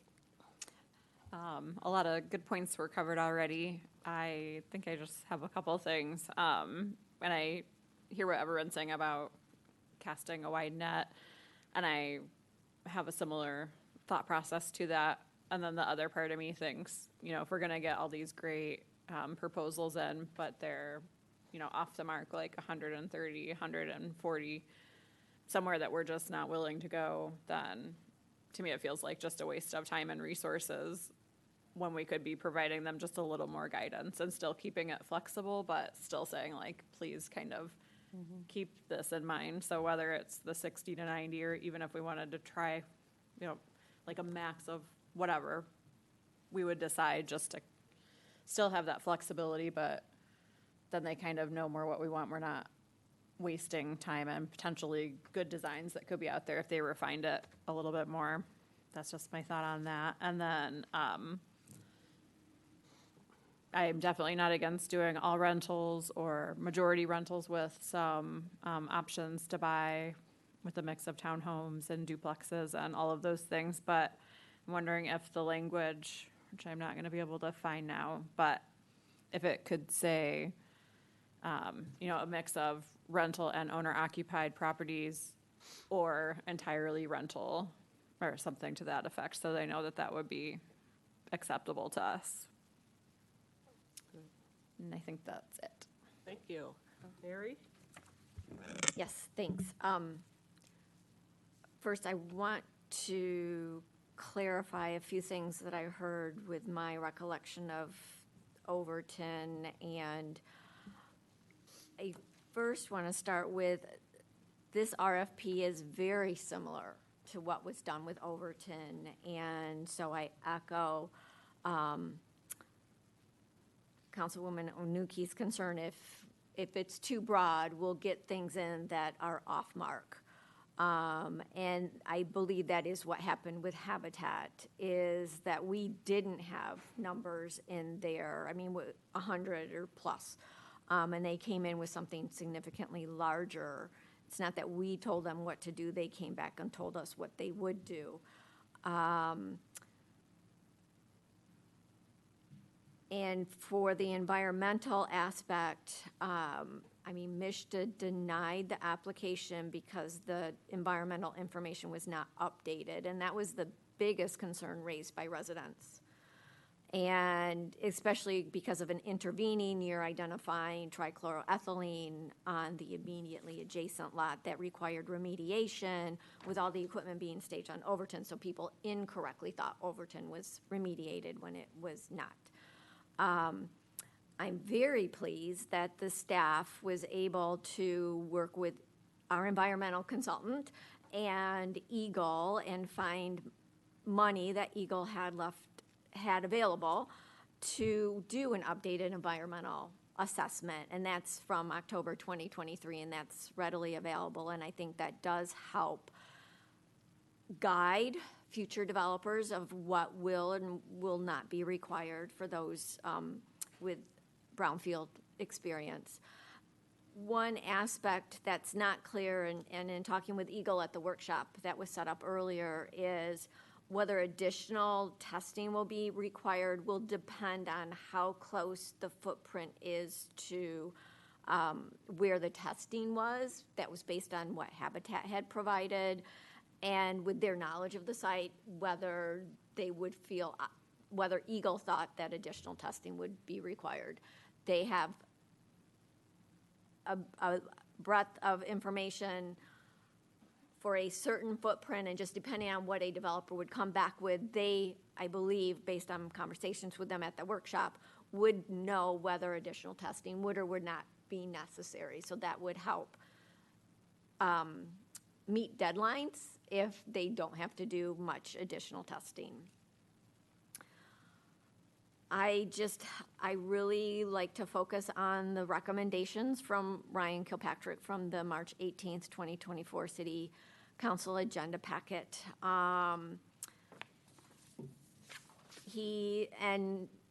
Started, on page 131 of that agenda packet, he said, the price that predominantly serves the households earning between 80 and 120% AMI would include single adults earning $35,000 to $65,000 and 3 to 4 families of 3 to 4 earning $50,000 to $95,000.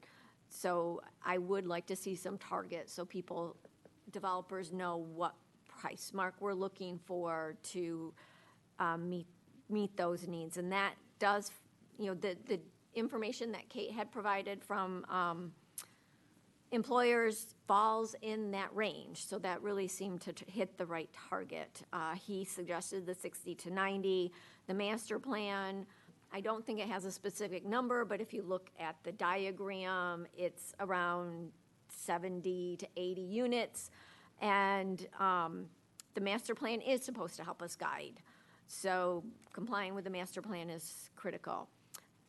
One key factor from Mr. Kilpatrick's recommendations is that the RFP should include target price points, anticipated housing types, preferred ratio of attainable, affordable to market rate, and expectations of attaining those, and of course the deed restrictions. So I think that I'm concerned that casting too broad of a net will result in delays because the developers may not appreciate what we need.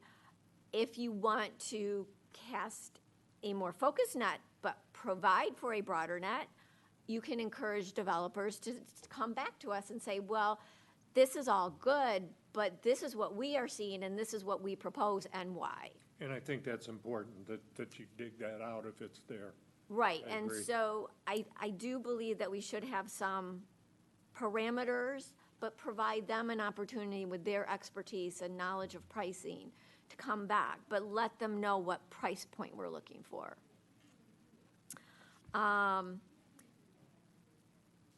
Although you say homes provide a bigger tax base than apartments, if we're looking at a pilot, that decimates the tax base, so that's counterproductive. So, It doesn't also work with brownfield either. right. And what I would really like to see, and there's been reference to it, is, and I'm not sure if Dan Agnello said this the first time, but, don't put all our eggs in one basket. And so I would like to see more rental here, because we do have our planned unit developments that do provide housing, that does increase our tax base. And finding ways to incentivize those planned unit developments to sell to year-round residents versus income-producing short-term rentals. And also, I've been reviewing the Van Buren County target market analysis that I learned about at the meeting on September 3rd, and it was prepared for Market One, co-funded, by the Van Buren, I can't read my acronym, and Michigan Department of Rural Development.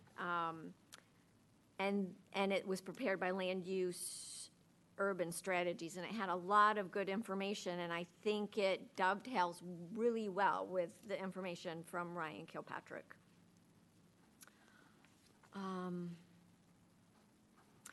One thing so there's reference to needing 75 new senior housing, but we've heard about the senior housing plan.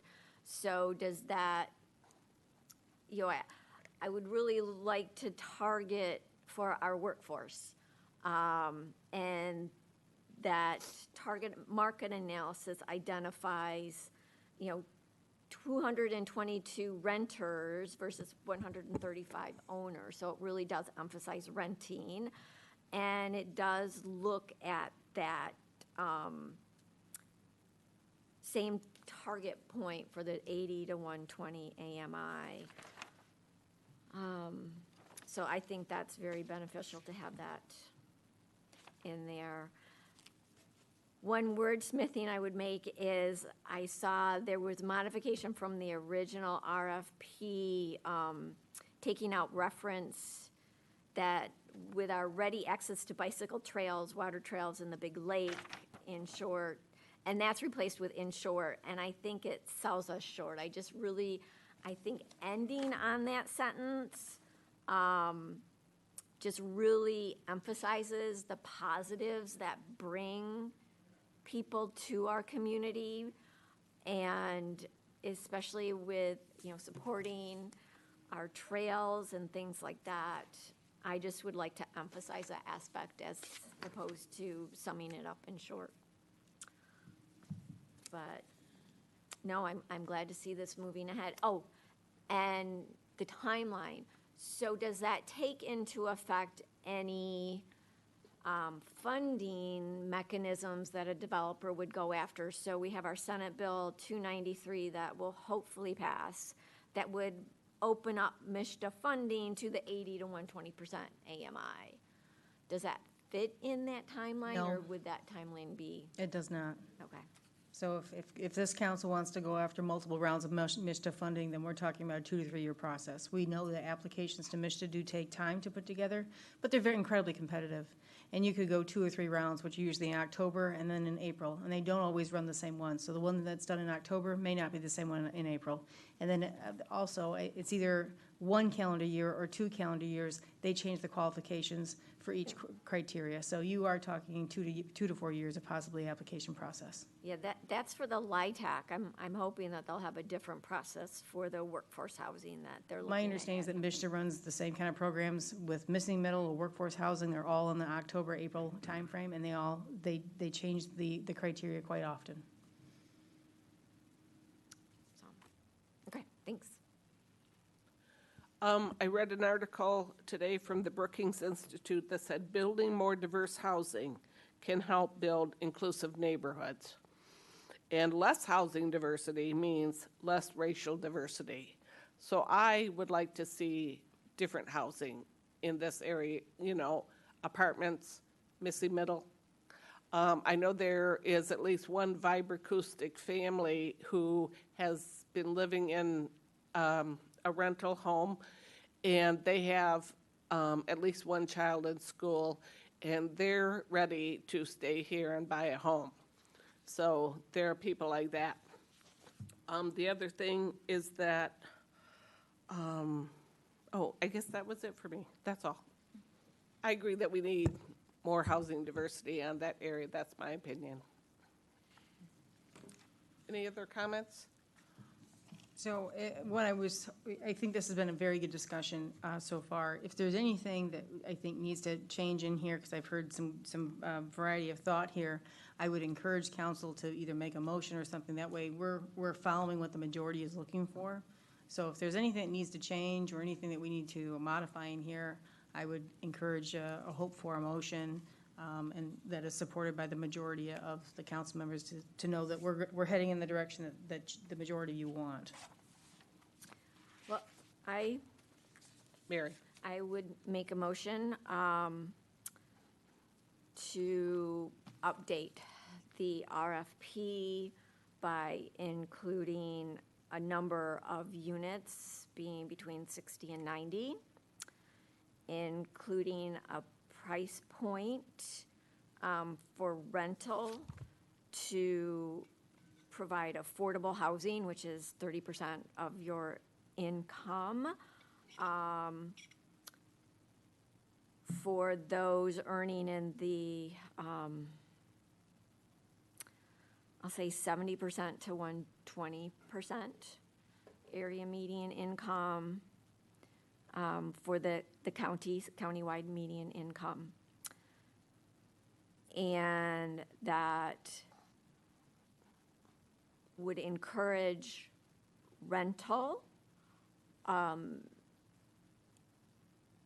as the majority, if not complete, with the option of any developer to come back with the proposal to modify these suggestions with an explanation of why. Okay, do you want to repeat that entire motion? It was off the cuff, but didn't come prepared for that motion. I've got RFP with a number of 60 to 90, price point for rentals at 30% income, 70 to 20% median income county related to countywide, and encourage a rental majority, but open to options. Majority or complete. Or complete. Or only, majority to only. Okay. Majority of the site or all of the site? Correct. Okay. Majority what? Majority to Rental. all being rental. And I was just saying, the 70 to 120% AMI, on the countywide median income. Right. And then lastly, to modify any of these parameters with the ability to modify these parameters based on a good reason why. Yeah. Modification with justification. There you go, Jeff. There you go.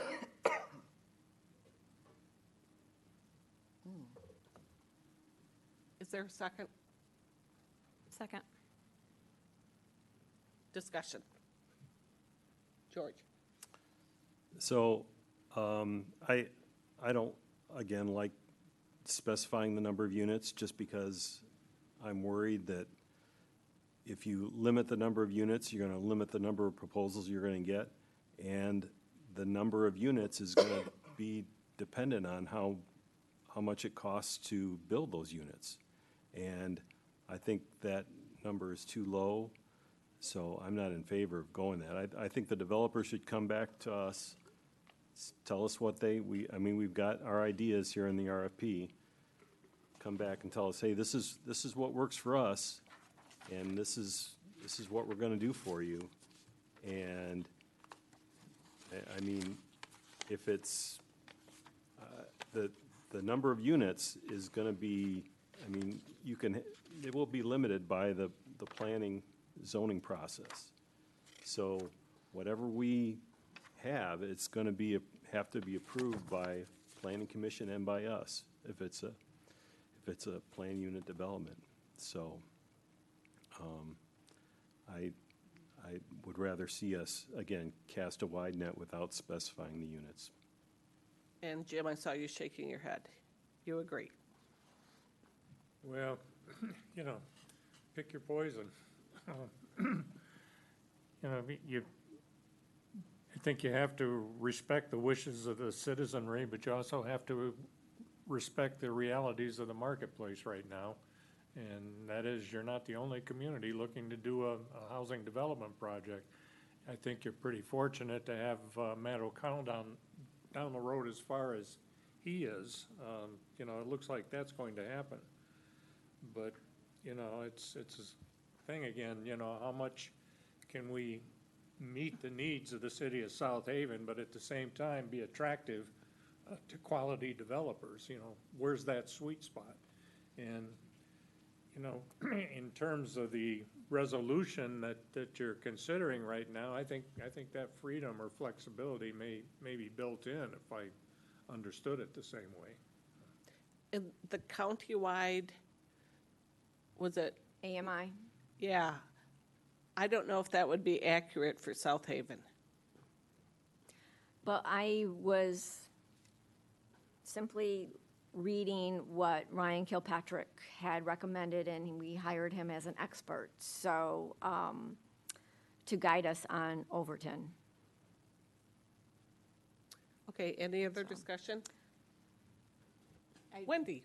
I just feel like, even though, again, I understand where Councilman Sleeper is coming from, I know that density was one of the big sticking points originally with Overton, and I don't want us to repeat that again. So I feel like if we can give some parameters, and then there's the flexibility built in, like if you can't do 90 units, but you can do 105 and still make it work budget-wise, then give us that explanation, and then we can decide. But I just feel like we're asking for people to potentially come in with like 150 unit plans that are just gonna circle us back to where we were before.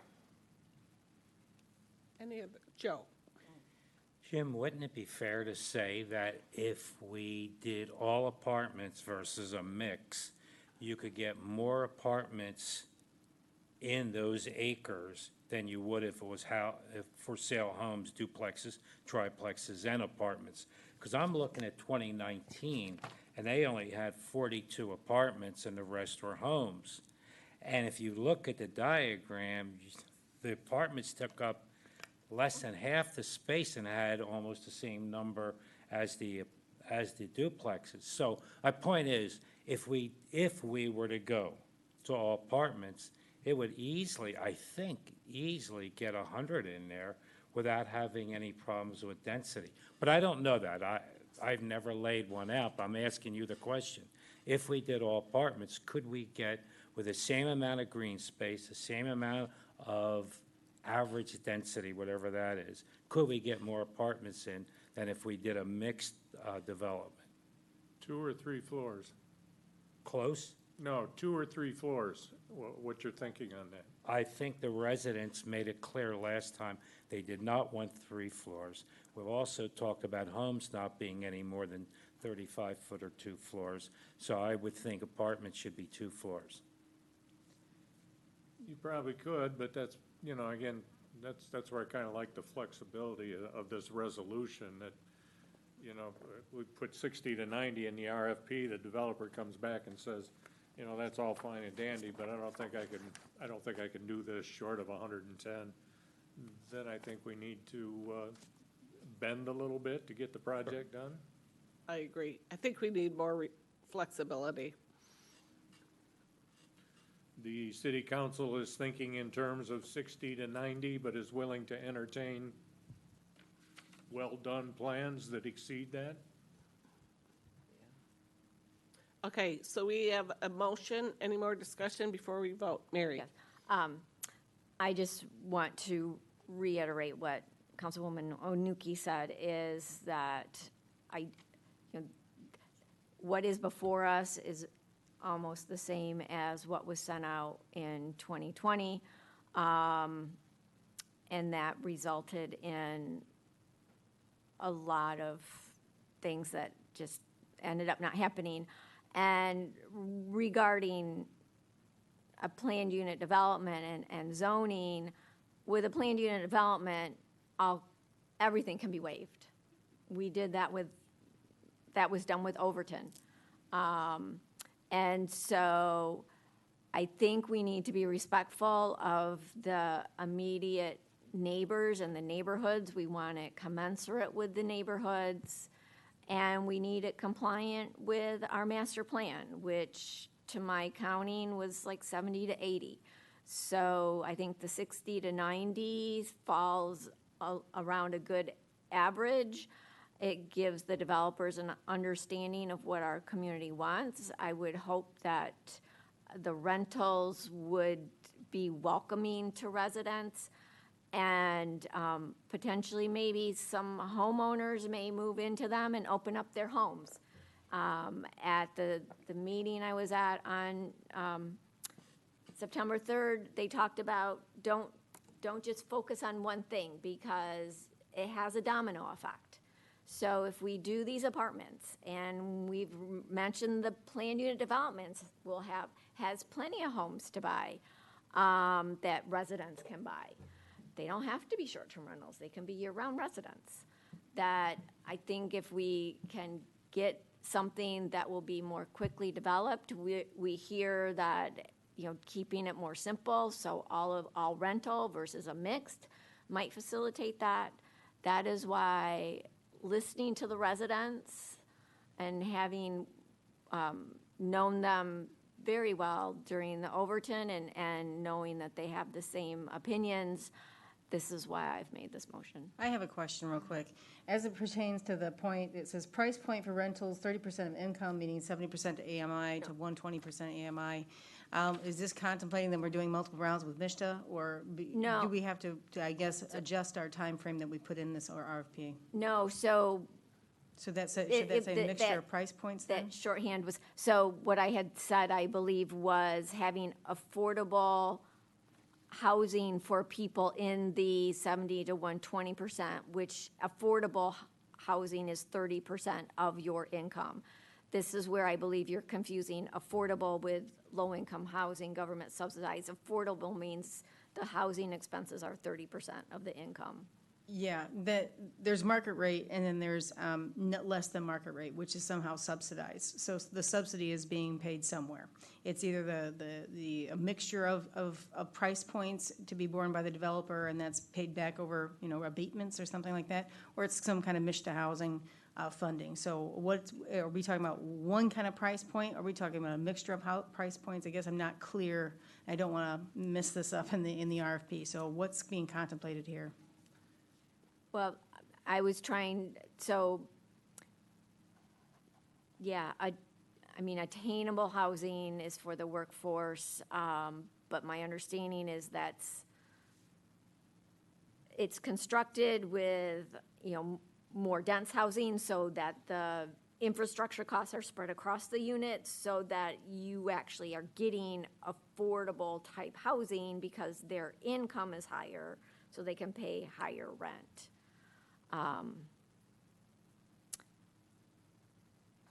mean, I would be amenable to saying, that the average the average price point would be affordable, so 30%, but that could be a combination of attainable and market rate. So that the average would be affordable for the bulk of because that's why I was asking about with the MISTA. I mean, I think we have to come up with incentives to offset the expenses of construction. I know the purchase price was done that way with Habitat. That's one way we can do that. Finding grants for the cleanup, things like that. So I just want to make sure that the RFP represents what is being asked here, and so I'm looking to make sure that, is it contemplated that there's a mixture of incomes, but it sounds like you said that there will be an average of that, so we can keep in that there's a mix of price points, and then add in that additional language, is that correct? That is my understanding from Mr. Kilpatrick's commentary. So, because I think that was the whole focus with Overton, is trying to have housing that was affordable for our workforce. Joe? Some of these terms start to get confusing, the word affordable especially. So I talked to Ryan Kilpatrick last summer, and what he said, in the state of Michigan and in this area, what we need more than anything is workforce-priced homes. And he defined workforce-priced homes are people that make between $40,000 and $60,000. That's a year ago, so you can make a 45 and 65. But he called it the sweet spot, the middle that we need to appeal to. And then the other part is the price of the apartments. Most of the time, 2 bedrooms will sell at a much greater rate than 1, even though 1 is less expensive, because even couples without children like to have a 2-bedroom, and surely people with children like 2-bedroom. Then the other one is single people like to share an apartment. That's one way of getting into an apartment, and they need 2 bedrooms. So that's all the little pieces, though, I think that the builder can help us on, and you can talk to the builder about. Okay, are you ready to vote? Well, Yes. Jim, do you have clarification for Kate's question? If not, I'll get it from Kate, but yeah. But no, I mean, do you have a suggestion on how to clarify that? Yeah. Well, we have a motion, and we're ready to vote. Well, I want to make sure that the motion is reflective, so. Do you want to repeat your motion? Well, that's what, in discussion with Kate, it appears that it may be more beneficial to remove the affordable aspect, the 30%, and simply so that it would be for price that predominantly serves households earning 70 to 120% AMI without reference to percent of their income relative to the rent. Are you amending your motion? I am moving to amend to strike the reference to affordable. And simply say,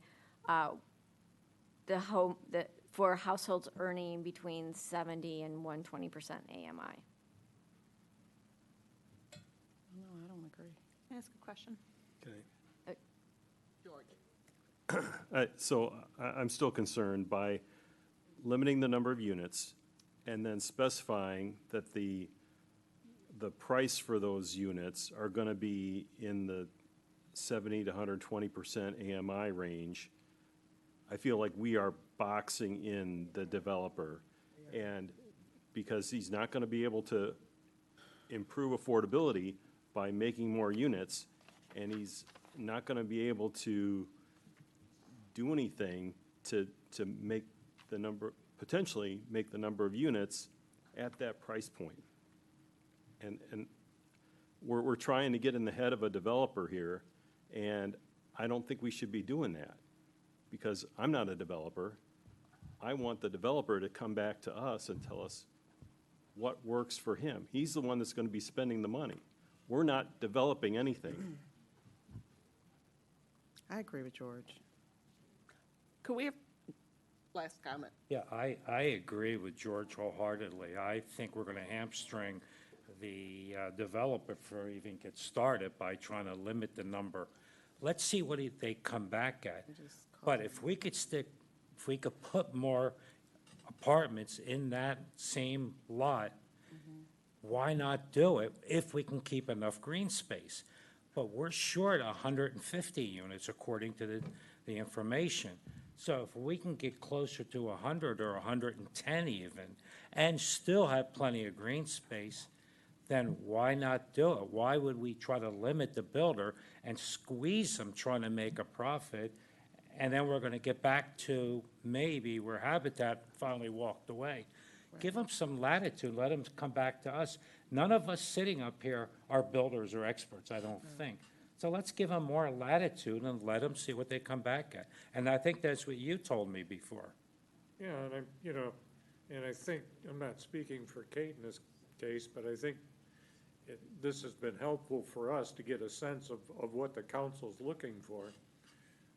We can soften that language, because, from the very beginning, I said, there's what we as a community want, and then there's, what the developer wants, and let's figure out how to make the two positions meet up into a good redevelopment project. So, again, we can insert the language that you have articulated here with respect to numbers and income levels and all of that. But I think that there needs to be a big fat statement in there and, to the effect of, Mr. Developer, what would you do to meet these needs? And what can you bring back to us that shows that you're taking this into account, but you're also building a healthy redevelopment project on, as I said before, a very valuable piece of property. I think the builder knows what will work and what won't, for the most part, and what will sell and what won't. What our job is up here is to know the community and the residents, what they want. Clearly, they didn't want a 3-story high apartment last time. Clearly, they didn't want very, very little parking and very little green space. So we know those things, so we can, as you wrote up, we can start off at that position and let them come back and tell us what they can and can't do. Thank you. Michelle, could we have a roll call, please? Reeser, Yes. Sleeper, No. Wait a minute. Are we voting on approving? Oh, could you Because I just agreed with you. repeat the You said motion? no, so Sure, now this maybe is, I'm this not is the voting motion correctly. from Member We Haas. voting on approving what Jim No. Hedinger No, wrote up. we're voting to approve Mary's motion.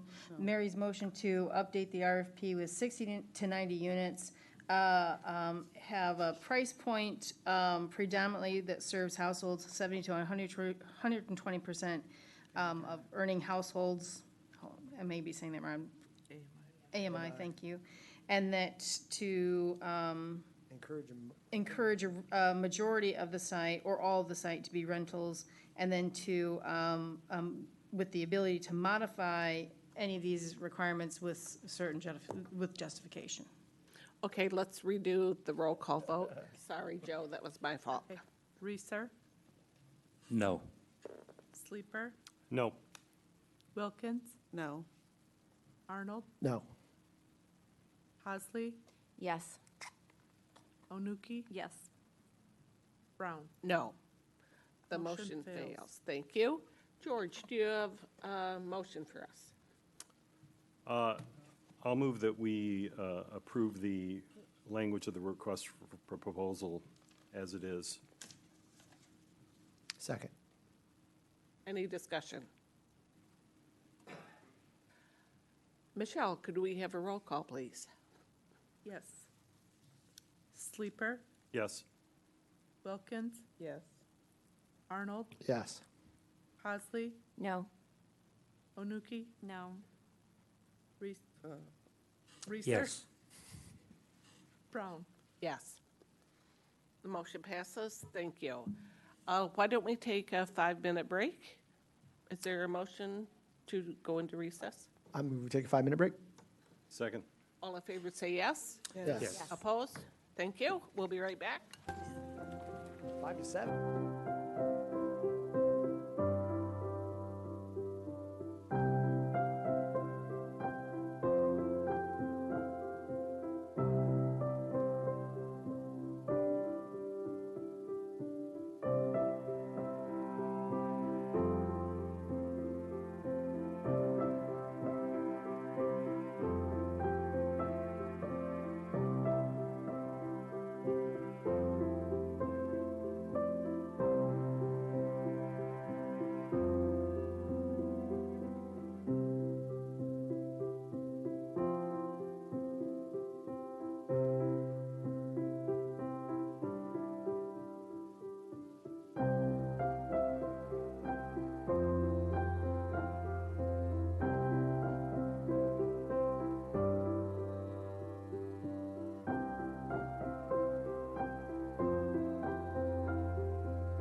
Council will be asked to take the following actions regarding the 2024 property tax millage.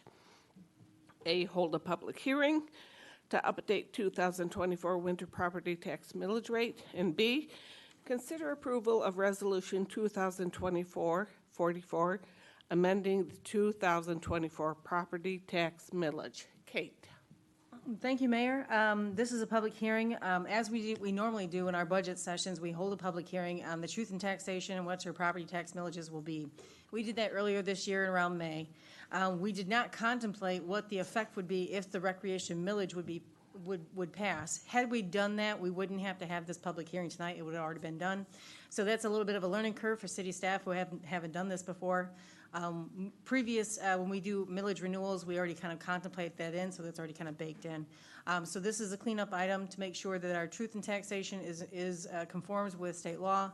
So this does have an updated L4029 tax rate request, which shows the recreation millage because it was passed by the voters in August. Thank you. I move to open the public hearing. Second. All in favor say yes. Yes. Yes. Opposed? The public hearing is open. If anybody has comments, now is the time to speak. Hearing none. I move to close the public hearing. Second. All in favor say yes. Yes. Opposed?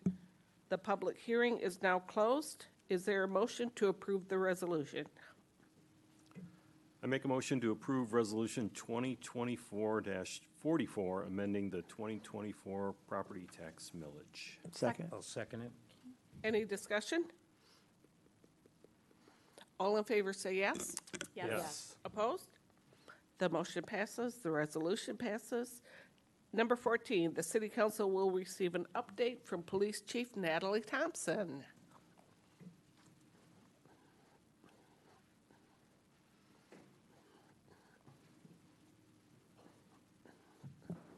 Thank you. I will start off tonight with some statistics. And again, Sergeant Carlotto has compiled some specific categories for us tonight. So overall, this is going to be for the month of August. The department handled a total of 3,740, or I'm sorry, this is for the year, 3,746 calls for service. That is 2,473 in the city, and then 1,273 in the township. And then for the month of August, that breaks down to 601 in overall, 440 in the city, and then 161 in South Haven Township. And again, that is for the month of August.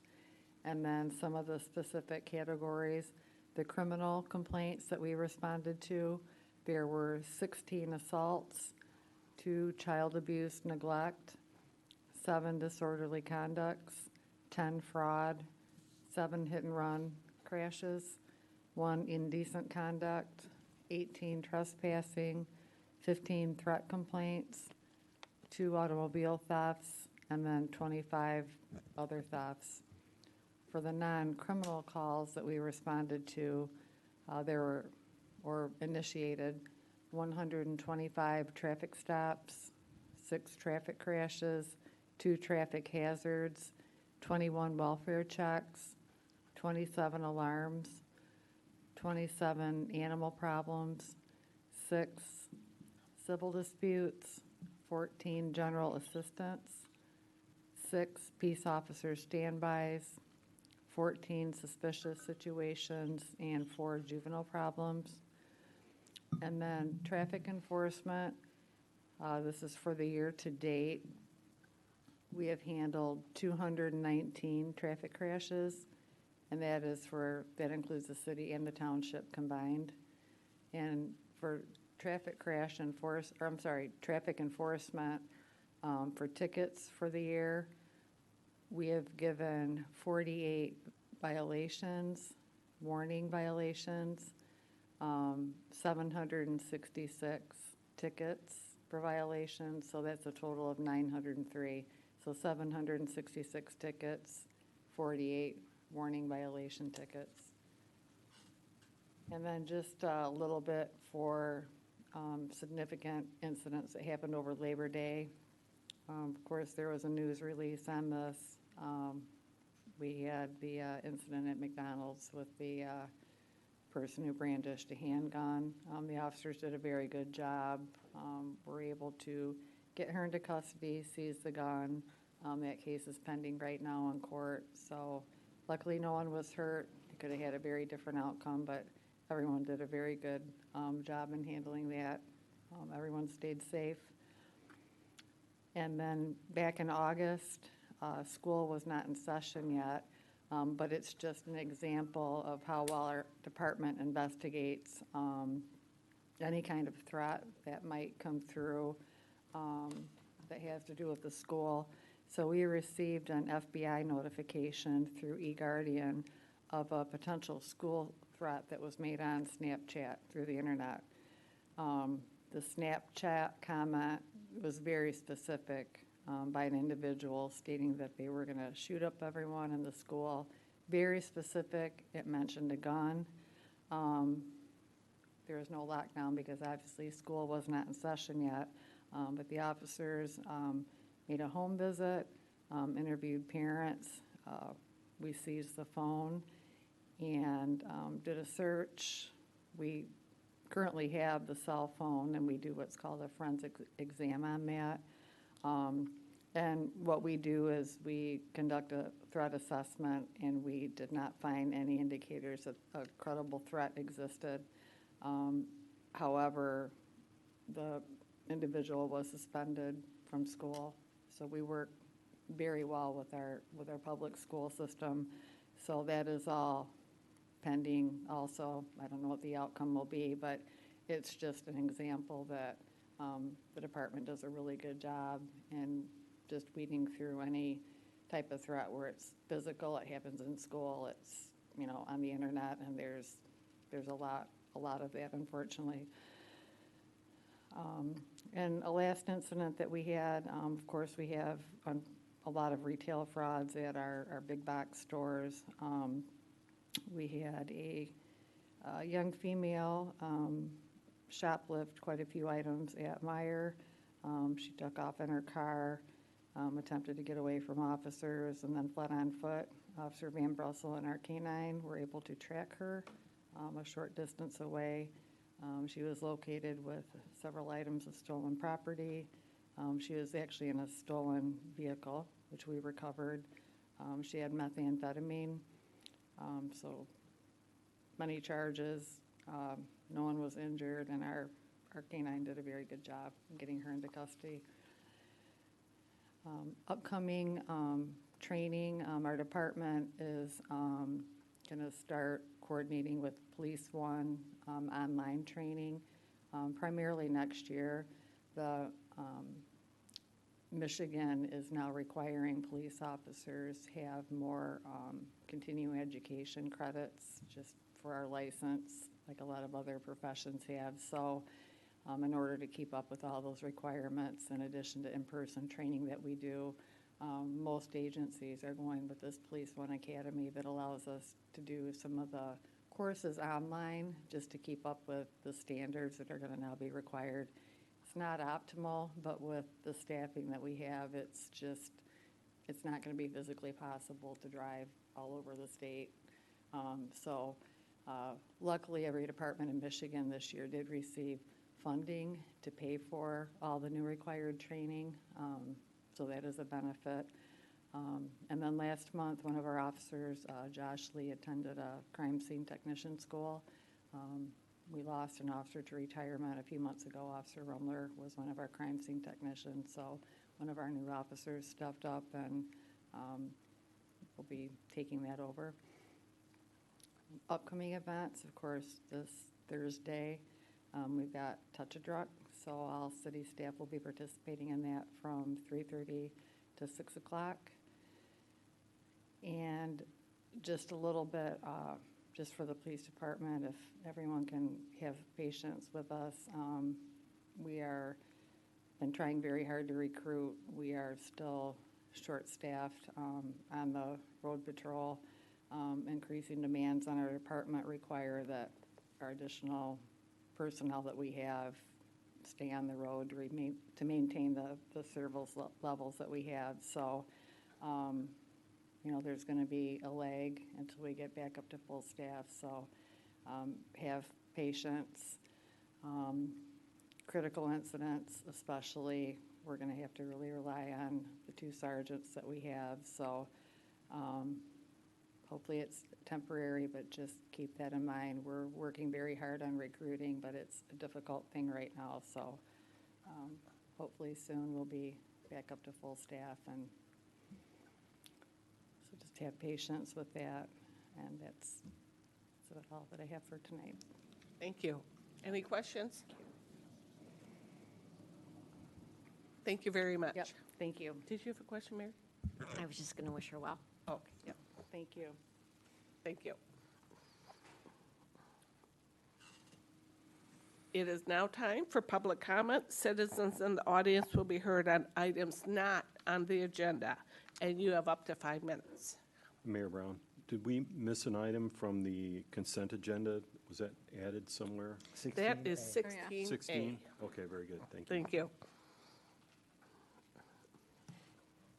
Any public comment? If not, we'll move on. It is now time for city manager's comments, and that includes item 8. I can just go right into item A, or 16A, the MDOT item there. So I was working with Deputy DPW Director Dana Bird and our new engineer Bella Habersky, I think I'm saying it right. And what they are doing is that we were looking at the MDOT's Rural Task Force Program Advisory Board is calling for projects, and this would be for the small urban program. This funding cycle covers multiple years, so we're talking about October 1 of 2025 through September 30th of 2029. So this is a 4-year period. We're looking at putting into 2 applications. First one would be our primary one, and then the second would be our secondary one. So if our first one doesn't get funded. And the idea is that these applications are due October 11th, so we wanted to get these done in time to make that funding cycle. Construction on these projects, if approved, if one or either one of them would be approved, we're not looking at construction until 28 or 29, so it's quite a few years out. Their first priority is for resurfacing of Indiana Avenue from Elkenberg to Aylworth. We would be seeking a grant of resurfacing 1,300 feet of Indiana Avenue from Elkenberg to Aylworth. That would be, in our estimate, of amount of $385,000, with a local match commitment of $237,000 for a total project cost of $622,000. We know that this area is it needs a lot of help, and I know of at least one of you who live on Indiana knows what the condition is of Indiana, so that's why we were looking at that. And we have some condition photos in here of what we're looking at. The second project, so if our first project application doesn't go through, we would be asking them to consider our priority 2 application, again for Indiana Avenue, from Michigan Ave to Elkenberg Ave, of doing a Cape Seal process, or Cape Seal project for 3,200 feet of Indiana Avenue. So that would go from Michigan Ave to Elkenberg. For an amount from MDOT of $373,000 with local match commitment of $86,000 with a total cost of $459,000. So we're trying to give a range of options, but we also know there's future development coming to Indiana Ave, so we don't want to do a brand new road and they have to cut into it, but we also know that street needs some work. Do you have more questions, Mary? Yeah, so my question was mainly, we've recently heard about Hubbard north of Phoenix and North Street, and they're on the, I don't think the Hubbard is even was on the road resurfacing. If this is granted, does that allow for readjustment or to maybe move some things up? We look at our streets program every year because we look at PACER ratings and a number of things. But we also have to look at traffic counts. Traffic counts matter quite a bit because we're talking, in some of these areas, we may be looking at a complete road reconstruction. We're also trying to target areas where we are not going to be doing any water line replacements because that kind of tears up the road. So we're trying to plug these in, so it's kind of a multi-layered approach. And I can say that we do hear the concerns that have been raised forward, and we look at that every spring as we're going into the budget season. But again, this is for 2028, 29, so this is quite out there. Okay. So, any other questions? We need a motion to authorize staff to submit the grant applications to MDOT Small Urban Streets Program by approving Resolution 2024-39, Priority 1, application for resurfacing Indiana Avenue from Elkinburg to Aylworth, and Resolution 2024-40, Priority 2, application Cape Seal, Indiana Avenue from Aylworth to Michigan. I move to authorize staff to submit the grant applications to MDOT Small Urban Streets Program by approving Resolution 2024-39, Priority 1, application for resurfacing Indiana Avenue from Elkinburg to Aylworth, and Resolution 2024-40, Priority 2, application Cape Seal, Indiana Avenue from Aylworth to Michigan. Second? Any discussion? All in favor say yes. Yes. Yes. Opposed? The motion passes. Thank you, Kate. Do you want to go on? Yes, thank you. I'll be brief. I know it's getting a little late. As I wanted to kind of reiterate what the chief said, we have our Touch a Truck this Thursday in the Huron Street Pavilion. It'll be held from 3:30 p.m. to 6 p.m. We like to show off what all we can do. Maybe not all departments will be represented, but we're going to get a fair number of them out there. We also have got a number of people in the community that want to attend as well and show off their trucks. So we've got a lot going on. Hopefully you can make it. I did want to say appreciate the efforts to recognize Chief Thompson and her 32 years of meritorious service. She will be missed. And don't want to get too far into that, but we are going to miss Chief Thompson. So my many thanks to her and all of her years of service. I also want to thank my cohort here, Michelle Coffey, for her attendance and taking minutes tonight. Megan is out on vacation, and Michelle just exemplifies the kind of team that we have here in South Haven. Always willing to step up and help out not only the staff and the community. So thank you, Michelle, for being here tonight. You may have seen that Beach Safety has ceased doing beach flag monitoring starting today. The piers will still be monitored in the off-season. We will also continue to send out updates when the piers are closed using our Nixle system and the website. Lastly, the Planning Commission will be holding a public hearing on the new proposed zoning ordinance on Thursday, October 3rd at 7 p.m. here in Council Chambers in City Hall. Copies of the proposed zoning ordinance are in the lobby at City Hall in the customer service area. Drafts are also available on the website. And lastly, I thank you for all your comments tonight on the Overton site. It was very helpful, very, very good to hear what you have to say. So thank you for your time. Thank you. Next. Could I ask Sure. for some clarification for the zoning ordinance update? So where exactly are they on the web? Are you going to be putting them on the newsroom for easy access? They are going to be on the newsroom. They are in a couple different spots, and we're going to make it easier to find that. We've got some folks out that typically do the front page, so we're working with IT to get that done. Okay, and then, so the notice had indicated potentially a cost to get a copy. What does that cost? I don't know. So the person who actually does that, there's like a 6-page. It's also gone. There's a 6-page receipt that we have to fill out for every FOIA. So ultimately, these are a FOIA, and we have to go into many different categories, and that has to be figured out. So unfortunately, I don't have an answer for you right now. I started to look at it, and I was like, this is over my head. So we will be figuring that out and have that cost available. So if anyone wants a copy, just have them email me, and we'll treat it just like we do any other FOIA request. Okay, but it would be provided fairly quickly. Well, hopefully, yeah. That's the idea, is that at least by Monday, we would have those available. Mm-hmm. And I should also say that if somebody needs it a lot sooner than Monday, they can go and have it downloaded and have it printed by a UPS store or anything like that. Yeah. If anyone needs the link, I have it from being on Planning Commission. So it's just, I looked and there wasn't a link on the agenda packet or the agenda, so I don't know exactly where it got uploaded. And there was not an email notification that anything got uploaded. No, that's right. Staff ran out of time on Friday, and we were trying to get that out today. Yeah. So we're all just a little bit behind today. No, I know you're short-staffed, but it's over 200 pages, and if people want to have time to That's look correct, at and it's at October 3rd, yep. Mm-hmm. Yep, and I know that there are different charts for people, if you're wondering. There's a chart in the April 11th Planning Commission agenda that shows where the old one is mapped to the new one, and then there's a list of items for where there were substantive changes in the June 3rd workshop. But hopefully that will all get updated because I think some other things have been identified. But no, thank you for helping with the Planning Commission stuff. And just, Mr. Agnello had written about permanent signs, and I know that there was a discussion about putting that in the recodification. There was an inquiry about putting it in the recodification, and it was recommended not to deal with it in the recodification for slowing it down. Do you have any idea when we might get some clarity on what is and is not a permanent sign? Not at this time. I don't have anything to say about that right now. And do you by chance know when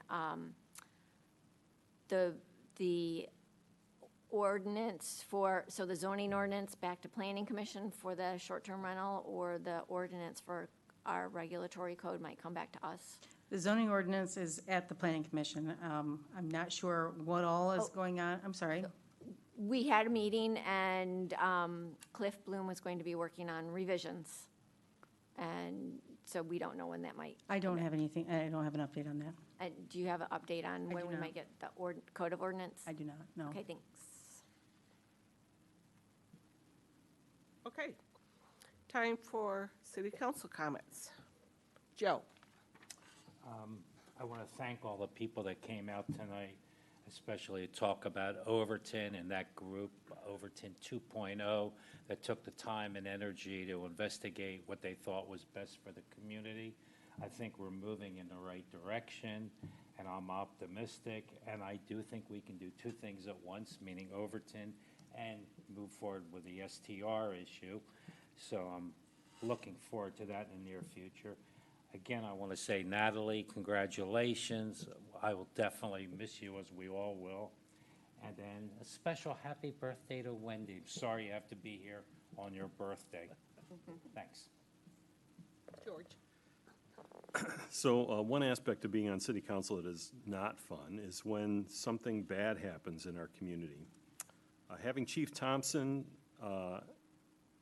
in our city has, I believe, reduced those opportunities because of her interactions with the community.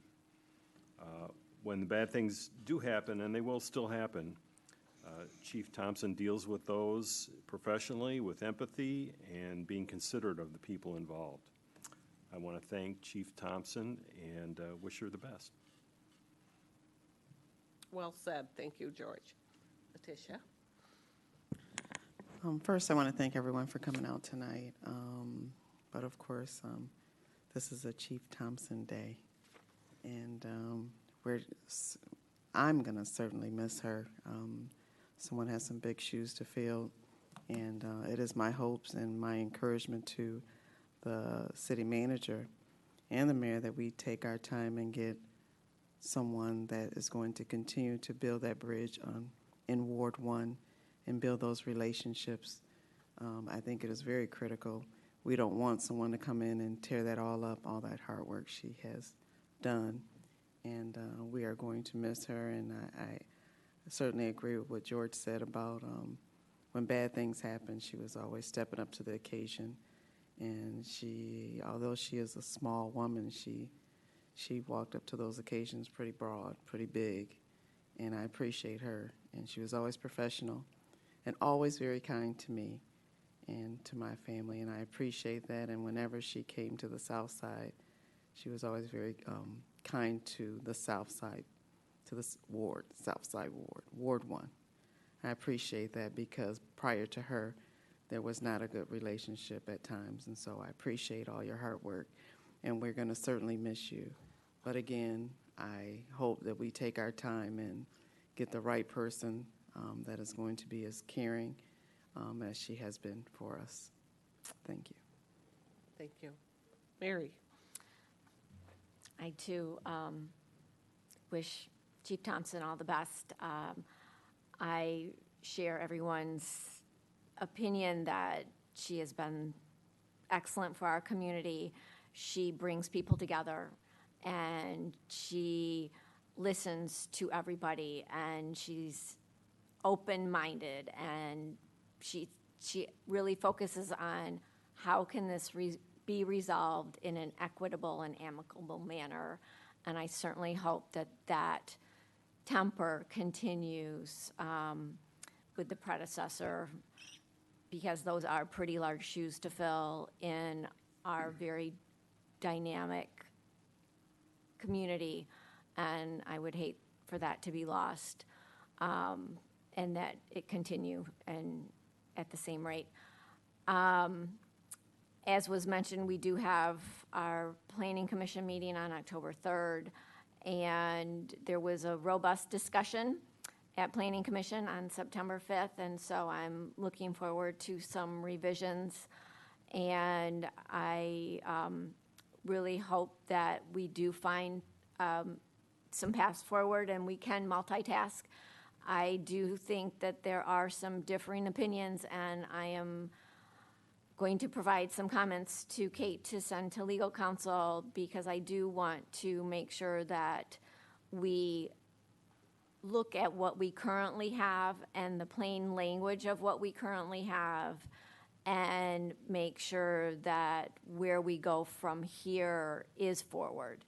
I'm very concerned with some of the wording, and I will send that, so you can send that to Mr. Bloom. And I look forward to similar discussion with our next revision of the Code of Ordinance. Thank you. Now for the birthday girl. Well, I will just echo everyone's accolades for Chief Thompson and add my heartfelt thanks for everything that you've done. I have loved getting to know you, and you just have served our community so well, more than words can say. And your dedication and all of the efforts that you've made have not gone unnoticed. So I just hope you feel like the outpouring of support for everything you've done and all of, your future endeavors. So thank you for helping with our community. Thank you. Jeff. Okay. This year, homecoming's coming. Here's some school news for you. The homecoming is October 4th, and this year the school was approached to do something new, and so we're not going to have a homecoming parade through town. There's a group, if you're familiar with college football, they have their college game day, and there's a community or a group in the community in the county that's doing that, and so they're going to be here. They're going to be at the game, and they want to have that college game day atmosphere, so they want to have people come out and tailgate, and I'm sure we'll have events at the school or at Radcliffe Field, and so that's happening in place of the parade. So just so the community knows, so we're doing something new, and hopefully it'll be a lot of fun. And then I too want to thank Chief Thompson for her years of service, and just as a very impressive police officer. I remember when we had the problems on the North Beach, and it made the Channel 3 news, and there was footage of her in action.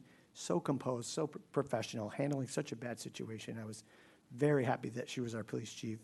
When the Black Lives Matter, when other communities didn't understand that it was a peaceful movement and it was about doing what's right, Chief Thompson understood it, embraced it. And then on a personal note, several years ago when I served the first time, South Haven had lost a student, try to keep together, had lost a student in an accident, and I fell apart. I sat where George sits and fell apart in the middle of this session when I was supposed to be talking. And I got up to leave, we wrapped up, and I was leaving, and Chief Thompson cut me off at the door and didn't say a word, just gave me a hug. And that made all the difference for me to go home that night and feel better. So not only a great chief, but a great person, and certainly going to be missed. Thank you. And also, I want to thank Chief Thompson. She's been amazing to work with, and the one thing that I admire about her is her willingness to talk about mental health. And there are so many people who will not bring it up, will not talk about it, will not acknowledge it. And so it's very rare to have a chief of police who knows what she's talking about when it comes to mental health, and who actually will talk about it and help people in our community who have mental health challenges and need help. So thank you so much. I'm loving this rare opportunity to be in the same room as Michelle Coffey. I want to thank you for all your work on special events, and we all know we have a lot of them. and your work with the Department of Public Works too. So you are amazing, and you're part of our excellent city staff. So I want to take this opportunity to be face-to-face with you and say thank you. And if there is no other business, we're adjourned. Thanks, everyone.